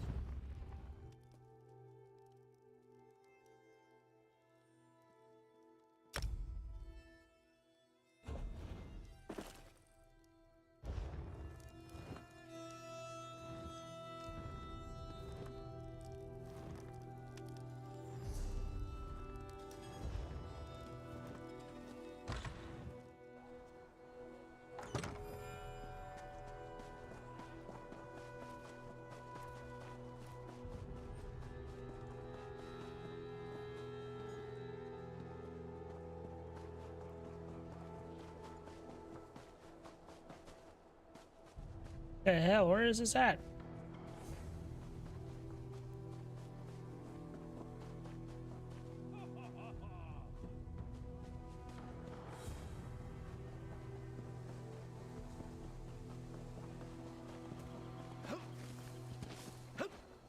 Wah? Oh, you again. Bored already, are we? Well, off to Dreamland with me, then. Capital. Honor to you, traveler. Name's Naril. I'm guessing you're new in town and need some work. It's a bit of luck we met because I need some help in a business deal. What you have in mind? You may have heard Stonefalls is under attack. This makes some things very lucrative. Take wine. If I had a particular bottle, there's a party who'd pay well for it. Ask me to steal some wine? Please. Procure. There's a bottle of Tears of Amaya hoarded by a Nord tavern keeper here. I offered to buy, but he won't sell. Frankly, he'll never drink it, so he'd never know if it was replaced by a copy. Whatever. I knew you were game. Then what about this tavern? It's the Fish Stink, down by the docks. A brute named Hector runs it. He's unreasonable about his precious bottle. You can't just smooth talk it away from him. How do I take the wine then? With cleverness. Swap that bottle out when he's not looking.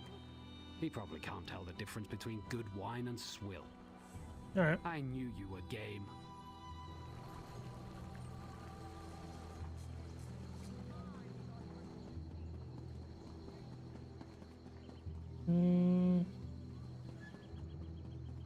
No.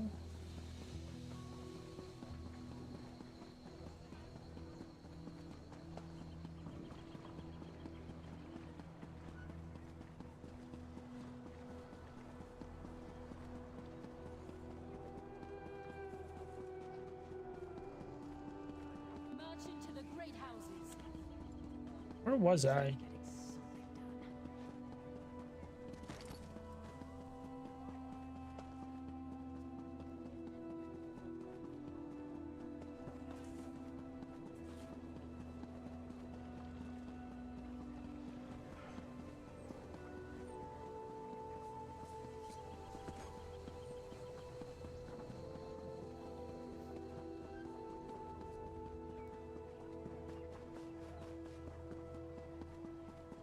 Here.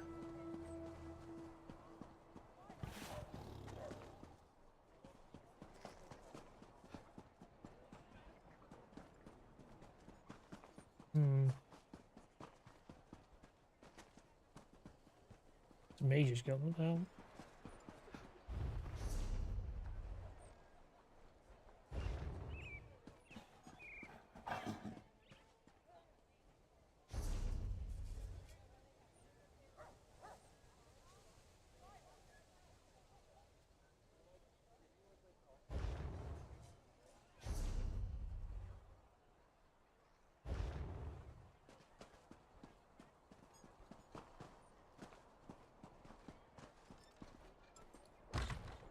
Mage's Guild?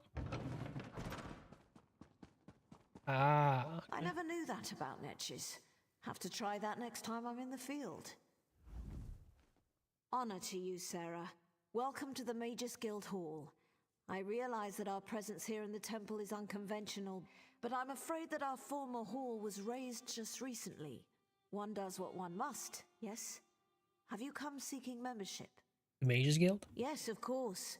We're lawkeepers across the face of Tamriel. Guild members seek out books, tomes, and ancient scrolls in their travels. Why don't you speak with me for a moment? Hear ye, Perhaps you'd like to hear join. ye.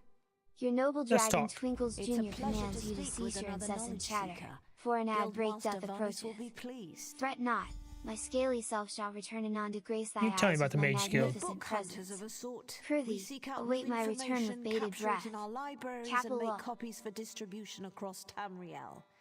The guild doesn't care about battlefields or boundaries, just knowledge and the acquisition of new tomes. You're affiliated with the Ebonheart Pact? We are neutral in the war between the three alliances. While many of us here in Davon's Watch hold true to the Dragon Banner, when we're on guild business, we kneel to no king or queen. That's why you'll Interesting. see members of every race in our halls. Mentioned a guild master of Venus. Vanus Galarian, one of the founding members of this august body, still holds the proud title of Guildmaster, overseeing every guild hall in Tamriel. He works with other ranking members such as Tellinger, the Artificer, to ensure our future success.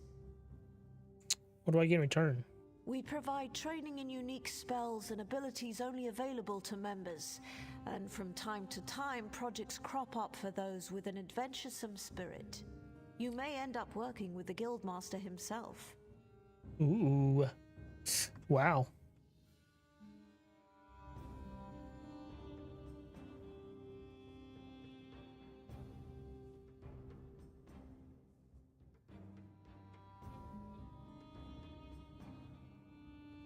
All right.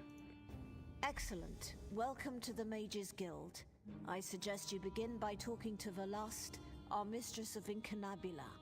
She's in the stacks on the floor below, and often has tasks for new recruits. Good luck. Thanks, bruh. Over here. We have much to discuss, you and I. Notes on the Drew. Sorry if you notice a little disorganized, Professor. Didn't want to trim everything out that we might find useful. Two distinct species, land Drew and water Drew.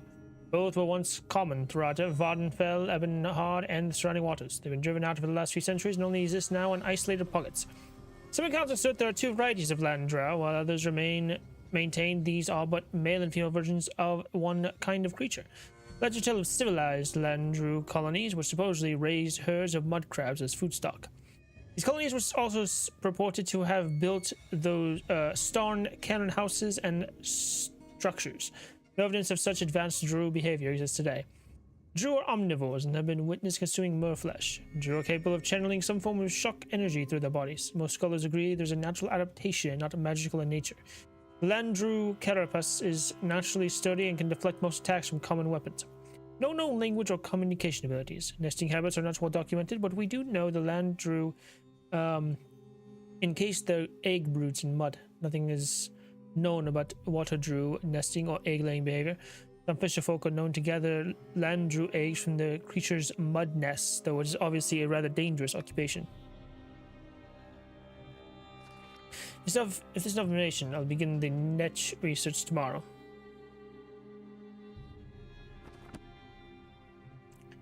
Ready?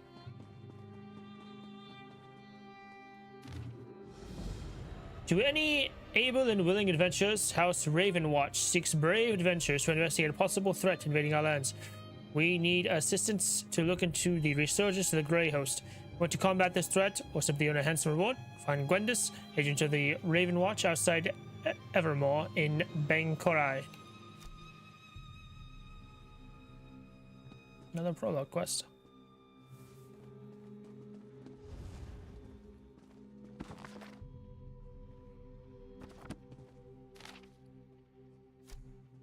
Finally!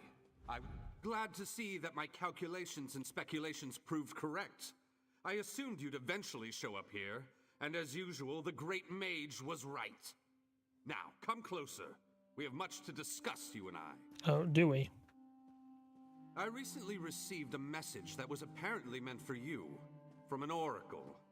It came to me in a most unsettling manner. Anyway, I determined the chances of meeting you here, and there you are. Saves me the trouble of crafting a message stone. Alright, what's this message? I was about to portal to Alinor for a proper meal, but since you're here now, we might as well discuss that message. It came from Mariv, an oracle of the weird.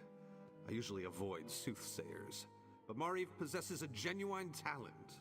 Does Oracle mention me by name? Down to the last syllable. Her predictions are open to interpretation, but what she said made me uneasy. A web of trouble. The island that went away, 3 dark princes, and your name. After that, she stopped responding to my projections. What's all that mean? It means you need to find the Oracle and make sure she's all right. I enchanted a small boat to take you to an isolated part of Bangkorai, near her last known location. And take this medallion of summoning. Use it to call upon me if the need arises. Alright. As it so happens, the Great Mage knows a great deal about a great many things. What else can I tell you before you go? Why did the Oracle's message make you uneasy? Uneasy? I don't believe that's the word I used. Nevertheless, I think it was. prophetic verses tend to be loquacious and hauntingly beautiful. This one was terse. It mentioned trouble of some sort, a vanishing island and dark princes, probably Daedra. So what do those things mean? Well, trouble could mean almost anything, though nothing good. The island could refer to Artaeum, the home of the Sigic Order. It disappeared more than 300 years ago. And I have heard rumors about some sort of Daedric alliance. Why did she specifically mention me? You'll have to take that up with the Oracle. I suppose you figured into her vision, or whatever it is that spawns her prognostications. If this message came from anyone else, I'd say it was some sort of ruse. Mariv, however, is the genuine article. Any more about Oracle Mariv? Oracle Mariv belongs to the Weird, a sisterhood of witches that revere the natural world. Mariv started receiving visions at a young age. Over the years, she has provided the Mages Guild and the Sigic Order with warnings we could act upon. Kind of warnings. The usual sorts of dire predictions. Most recently, Mariv foresaw the deaths of Kings Fulbert and Tamlian. She has an unusual knack, an ability to see into other realms as well as into possible futures. Makes her useful to the Sigic Order. I think the Oracle is Daedra. Why didn't you bring her here? Believe me, I tried. Mariv has always been a loner, even more so than her fellow Wirises. She said she had more to do and that you would come to save her. So get to it! Go save the Oracle. Then get her to tell you more about her vision. What does Enchanted Boat do exactly? Surely you can puzzle that one out on your own. It will take you exactly where I told it to go. But the magic isn't permanent. Best get a move on. You don't want to be on that tiny boat in the middle of the ocean when the spell wears off. Alright. Give you the... What? Do you think I have a boat in my pocket? Why not? That it folds up and fits in your backpack? Ridiculous! It's nearby on the docks. I'll mark the location on your map. And what do I do with the medallion of summoning again? I did get the name the Oracle provided me with right, didn't I? I've magicked the medallion so that you can use it to call me to your location, provided the need is great and I'm not otherwise occupied. Be sure to save it for a special occasion.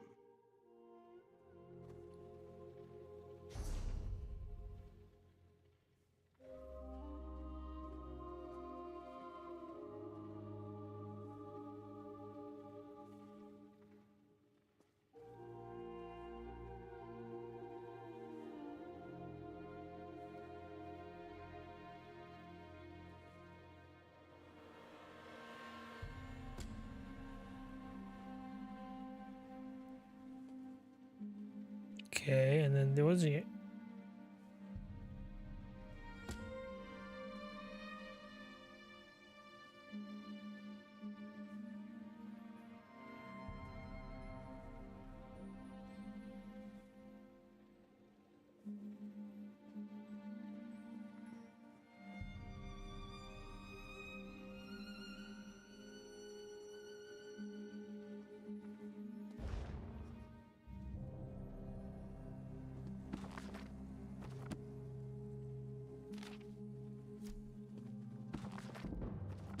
Hey.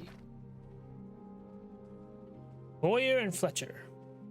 By Horace Durotzel, the wood butcher of Scavine. Now listen here, younglings, and I'll tell ye a thing or three about making bows and arrows, because you're going to need them if the goblins come back. Pay attention and put away those blasted cup and bowl toys. Now, a bow, what's made of one piece of springy wood, is called a self bow, because it's only itself, do you see? Them Bretons with their longbows refer it that way and say a bow ain't no bow unless it's as tall as its archer before stringing. I like to use bow staves of yew, elm, or ash because they're woods that are dense and strong yet flexible if tilted right. Elven bows are usually shorter and more complicated. They're called composite bows because they're composed of several different pieces. Are you listening, you jackanapes? And even different materials. A central stave is usually wood, curved in a self bow, but then pieces curved in the opposite direction are attached to the ends for added power. These recurved end pieces are often made of horn or carapace. Them wood elves down in Valenwood, now they've got a problem because they love their bows more than even me and you. But they can't cut no wood for staves because of their loony green pact. So they make composite bows built entirely from horn, bug shell, antlers, and even bone. Though how they get that bone to flex is way beyond me. Treat it somehow they do, boiling it in vinegars or such like, so I hear tell. Next is arrows. We'll start with the feathers, what go on the back, and to make them fly straight. Here. Look how this arrow is fletched. Are the veins in a straight line parallel to the shaft? No, they ain't. Come back tomorrow, I'll tell you why.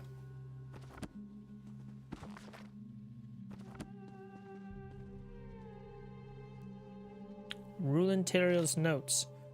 Wrote this in hope that my son Talberil someday understands why I did what I did.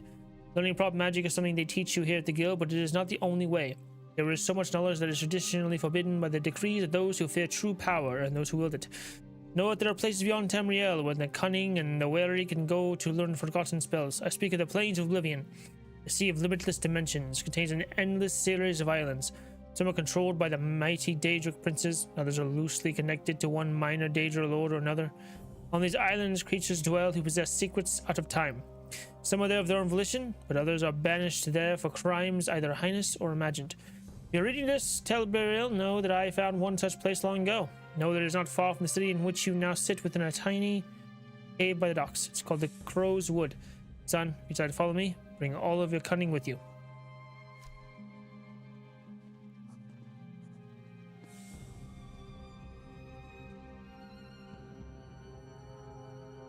Interview with a spider cultist.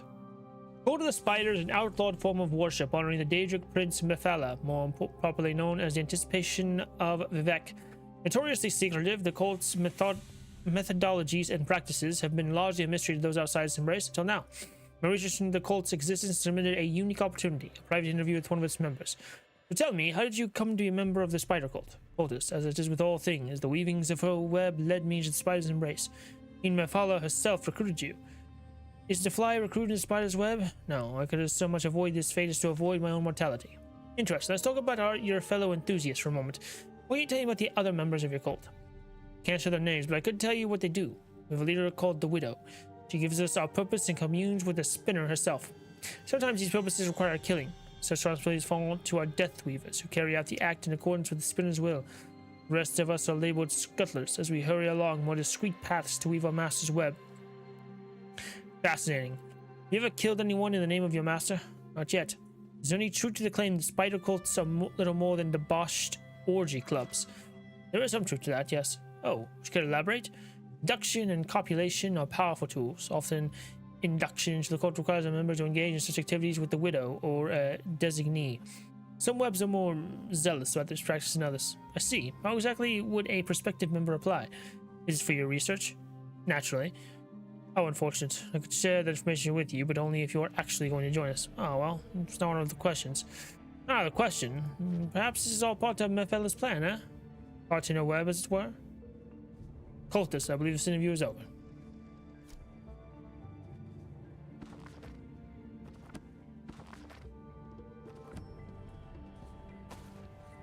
Whoops. Ah. Cooking Mastery, the easy way. By the Malachite Chef. Cuisiner by appointment to his lordship, Chancellor Abner Thon. What is the secret to easy cooking mastery? It can be summed up with one word: recipes. A recipe for a dish, especially if it comes from the Malachite Chef, it takes all the guesswork out of preparing a meal. So beg, borrow, or steal, I jest. Some recipes acquire the necessary ingredients and combine as directed over a hot cook fire. Be a master visioner in no time. Because I'll let you in on a little professional secret. 19 out of 20 times, even top-ranked chefs do exactly the same thing. Oh, we might add a little special spice here or there to personalize a recipe, but we know better than to ignore them entirely. A proven recipe represents the collective experience of generation of cooks. Whether you're making something as simple as cyrodiilic sweet roll or as complicated as screaming cheese fondue in the kitchen, the recipe is your best friend.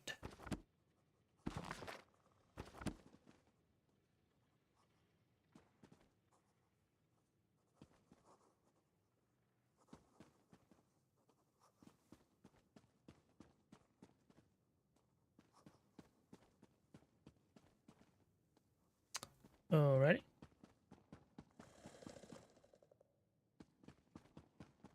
Ah, yes, that's just in line with the third law of arcanodynamics. Excellent.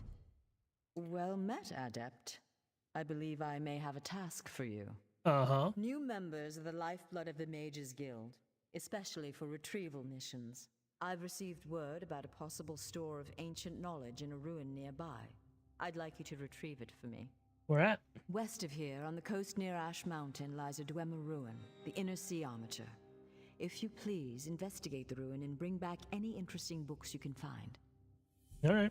The Inner Sea Armature is a dangerous place. Tread carefully, Adept. What is your role? I am the master of Incanabula, the keeper of tomes. I've come here to inspect the local Arcaneum, the Guild's library.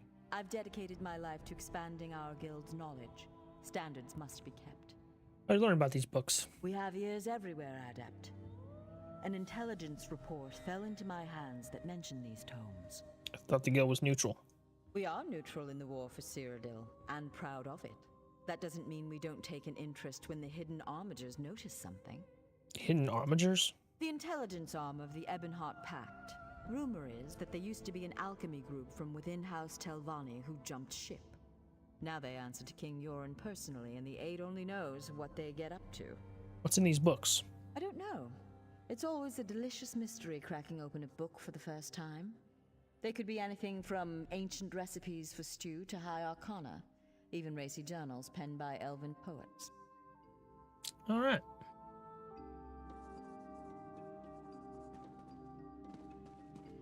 I'll have his heart. Enigma of the Runestones by Telengar the Artificer. The origin of the mystic runestones found scattered across Tamriel is obscure and uncertain. Even their nature and material composition is a matter of hot debate among the sages of the Crystal Tower. The venerable Anchorink Sepiok of mythohistory holds that certain difficult passages in Torianen's journal indicate that runestones were already here when the four sailor arrived from old Aldmiras. However, Nolan, the many-hued Sepiok of enchantment, contends that they date from the early Merethic era and are the unintended consequence of an Aeliad wizard's experiment gone awry. Whatever the truth of their origin, after generations of study by the finest magical minds in the Somerset Isles, their various properties have nearly all been identified, and their uses in the enchantment of arms, armor, and ornaments are well understood. For general classification, they fall into three categories, which we latter-day mages have dubbed potency, aspect, and essence. For enchantment purposes, these three types of runestones can be understood as mystically complementary, for only by combining one of each category can the enchanter create a glyph, our term for the magical substance we use to endow an item with sorcerous power. However, though we know how to use runestones to create magical items, the enigma remains: what are they? We have named the 3 standard categories: potency, aspect, and essence. What does that mean? Even the great Fares, the Antic, who gave them these names, even he, when asked what they meant, merely shrugged and replied, "Those are the names that feel right to me." Even the fact that there are 3 kinds of rune stones generates debate, as it seems to contradict the Anu-Padu theorem, which posits that duality is the foundation of the Arubis. Camelone Way of Lilandril asserted that it was impossible that there were only 3 types of rune stones, and spent the last 200 years of his life searching for a 4th. Convinced that proper classification called for such entities to appear in dual pairs, he never found this photonic runestone, which he dubbed Celerity, but he insisted until the end that his theory was sound. Was Camelone right? Do Celerity rune stones exist, but in some state of reality that makes them imperceptible to normal mortals? That is a question that is, so far, unanswerable.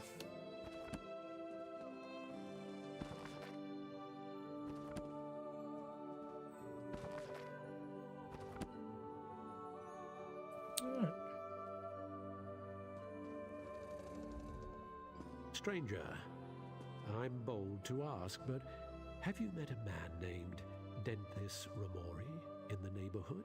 I have not. My worthless apprentice. He stole one of my spell books. Unfortunately for him, I am no fool. That book is protected by a ward invoking, Arke or Akatosh. I imagine he regrets taking that book now. Why tell me this? Why? I want my spell book back, and I want to flay him alive. You can search for him, or his brother might know where he is. Dethys favors the tavern nearby. Oh, and please, don't mention the flaying.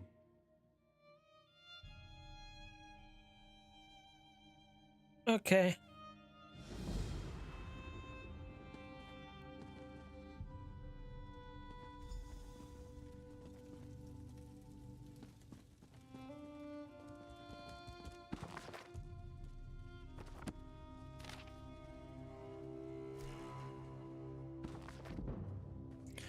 Notes on Racial Phylogeny, 3rd edition by the Council of Healers, Imperial University. After much analysis of living specimens, the Council long ago determined that all races of elves and humans may mate with each other and bear fertile offspring. Generally, the offspring bear the racial traits of the mother, though some traces of the father's race may also be present. It's less clear whether the Argonians and Khajiit are interfertile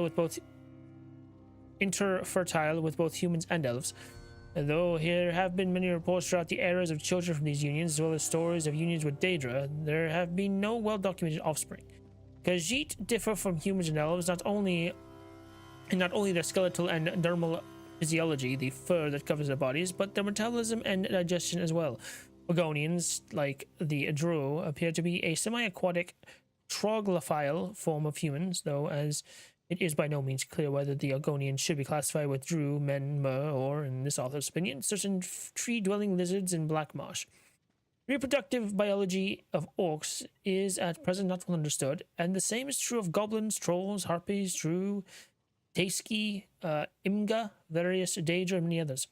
Certainly, there have been cases of intercourse between these races, generally in the nature of rape or magical seduction, but there have been no documented cases of pregnancy. Still, the infertility of these creatures and the civilized hominids has yet to be empirically established or refuted, likely due to the deep cultural differences.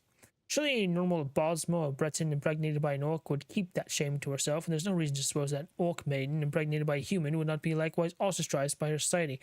Regrettably, our oaths as healers keep us from forcing a coupling to satisfy our scientific knowledge. We do know, however, that the Sload of Thras are hermaphrodites in their youth and later reabsorb their reproductive organs once they are old enough to move about on land. It we safely assume that they are not interfertile with men or mer.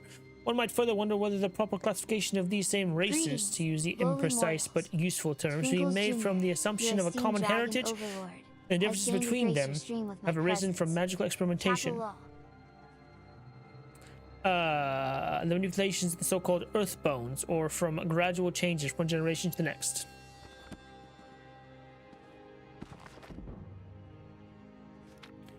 God.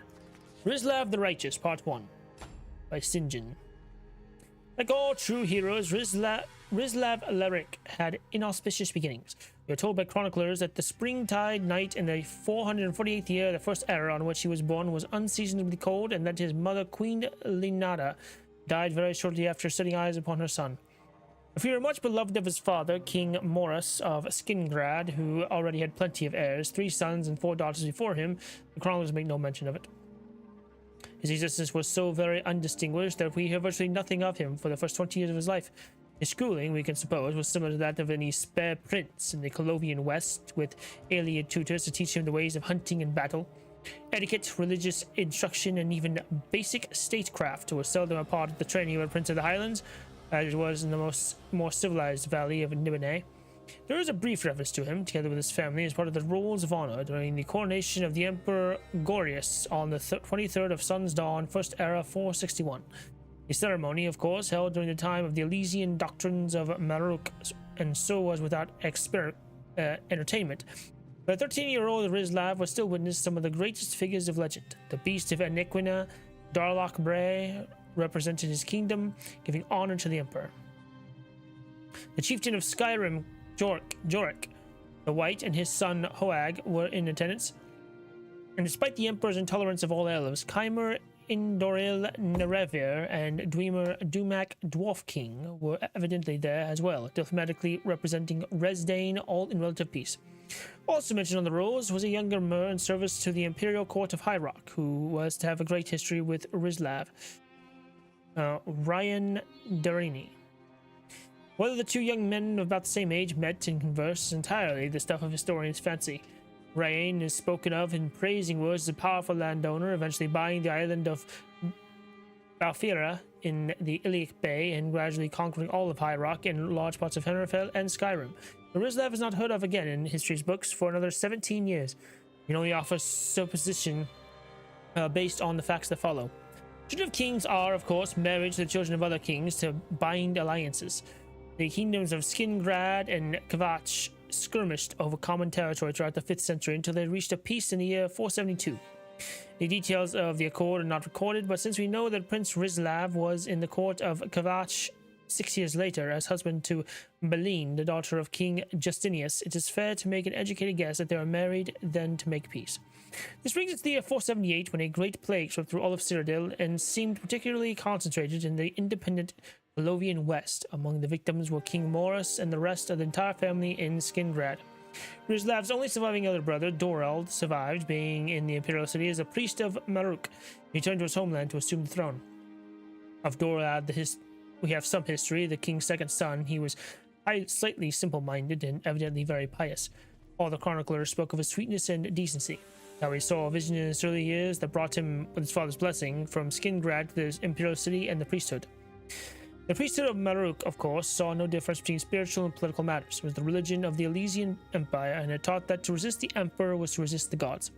Given that, it is scarcely a surprise what Doral did when he became king of the independent kingdom of Skingrad.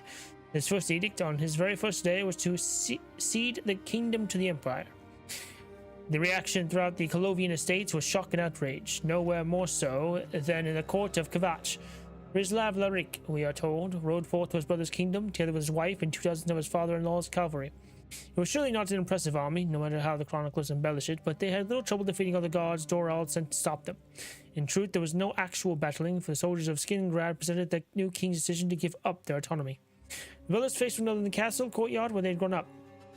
In typical Colovian fashion, there was no trial, no accusations of treason, no jury, no judge, only an executioner. "Thou art a brother of mine," Rizlav Larik said, and struck Dorald's head from his shoulders in one blow. He was crowned king of Skingrad, still holding the same bloody axe in his arms. Wow.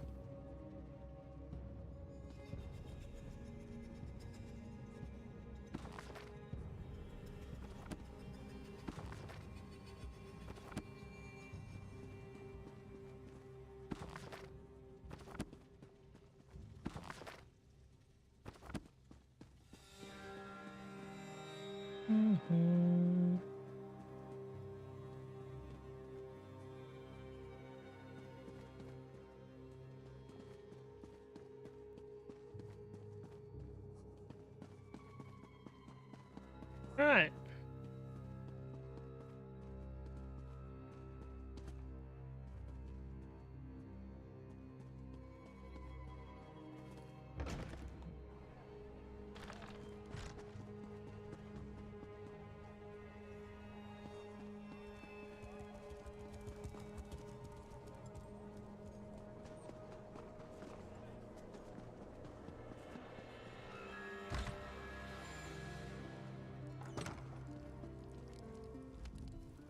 What can I do for you? Looking for your brother. Valdem sent you, didn't he? Well, my brother robbed us both. We were supposed to share its secrets, but he ran off toward the tower. Joke's on him. I think Valdem changed the warding incantation to Arkay's Beard. Okay.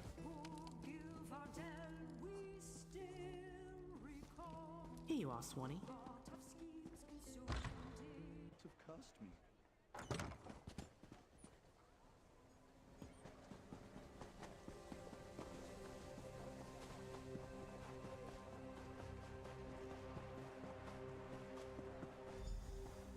"'Tis time for an ad break, my dear mortals.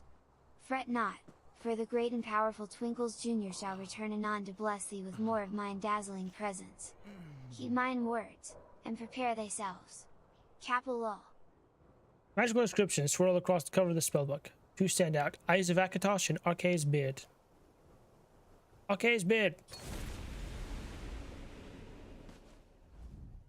What? How?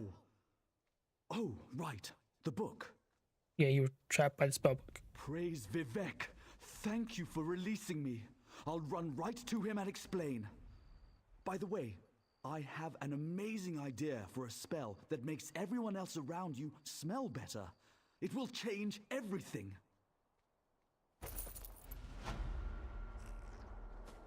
Wonderful.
Have you come from Balfoyan? What news do you have? Repelled the Covenant attack there. The signifiers work. Yes, soldier. Thank you. We're giving the Covenant a good fight. Without your warning, Davon's Watch would be in their hands. Feels good to save a city, doesn't it? Feels great. The Covenant is attacking Davon's Watch. The Devils bombarded the northern district. Now they're ashore preparing to attack. I need every able hand in the battle to come. And you'll stand where you're needed. Right now, Grandmaster Tunrol Indurol's at a manor in the north of the city. He's got a smart plan, but he needs help. Follow me or meet me there. Your choice. Anu just sent me, said you could use some help. Truer words were never spoken. Follow me or meet me there. Your choice. Let me tell you about Davon's Watch. This port's the key to Stonefalls. That's why these Covenant bastards are attacking. They're keen to take the city, but we aren't going to let them. The Nords are here to defend the Pact. That means I'll meet you there. You'll find the manor along the north city wall. I'll be there with Tunrol.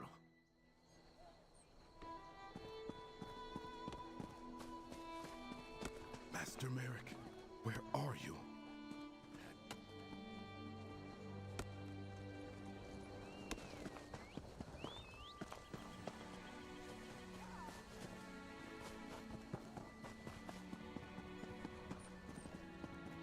I have a question.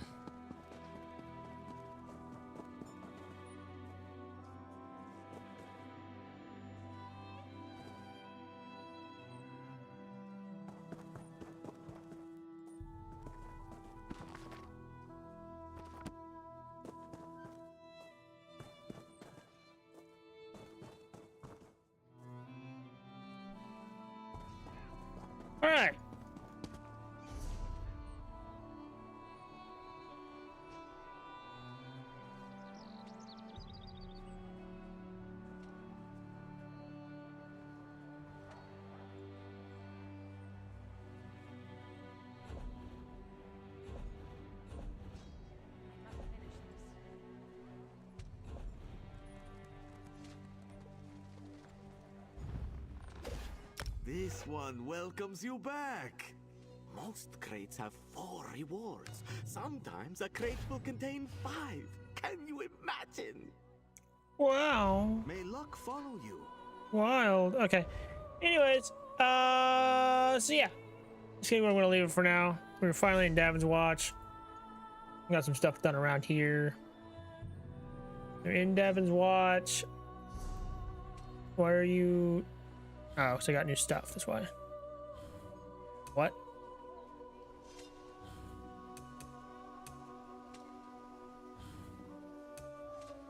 And jewelry craft. So yeah.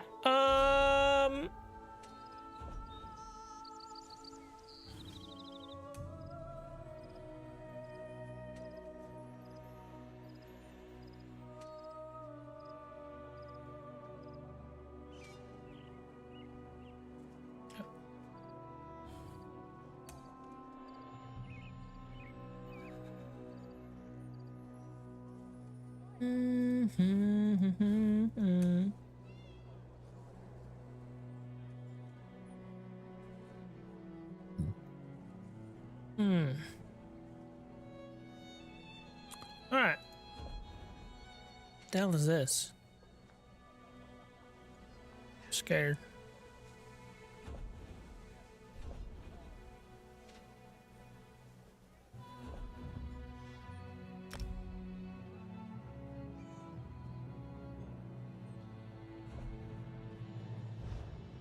Anyways, we are in Davin's Watch. We're gonna start the main quest of this area next time, along with the other side quests we need to do or whatever. We'll probably do this public dungeon as well. Oh, there's the ending.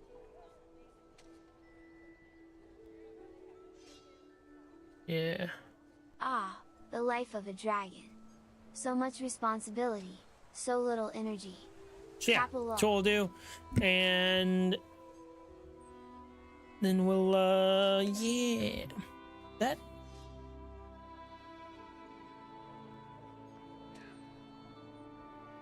Ah, what was that,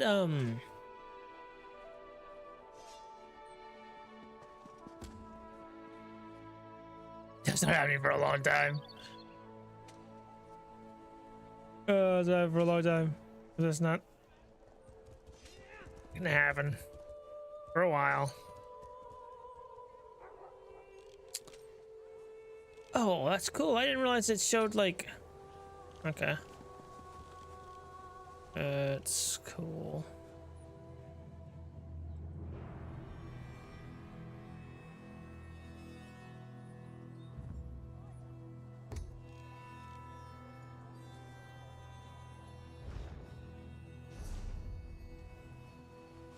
Did we go?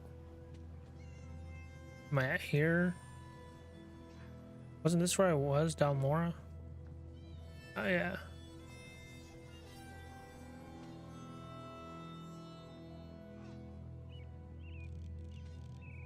Here, and now we're here. Stonefells. Quite a lot done.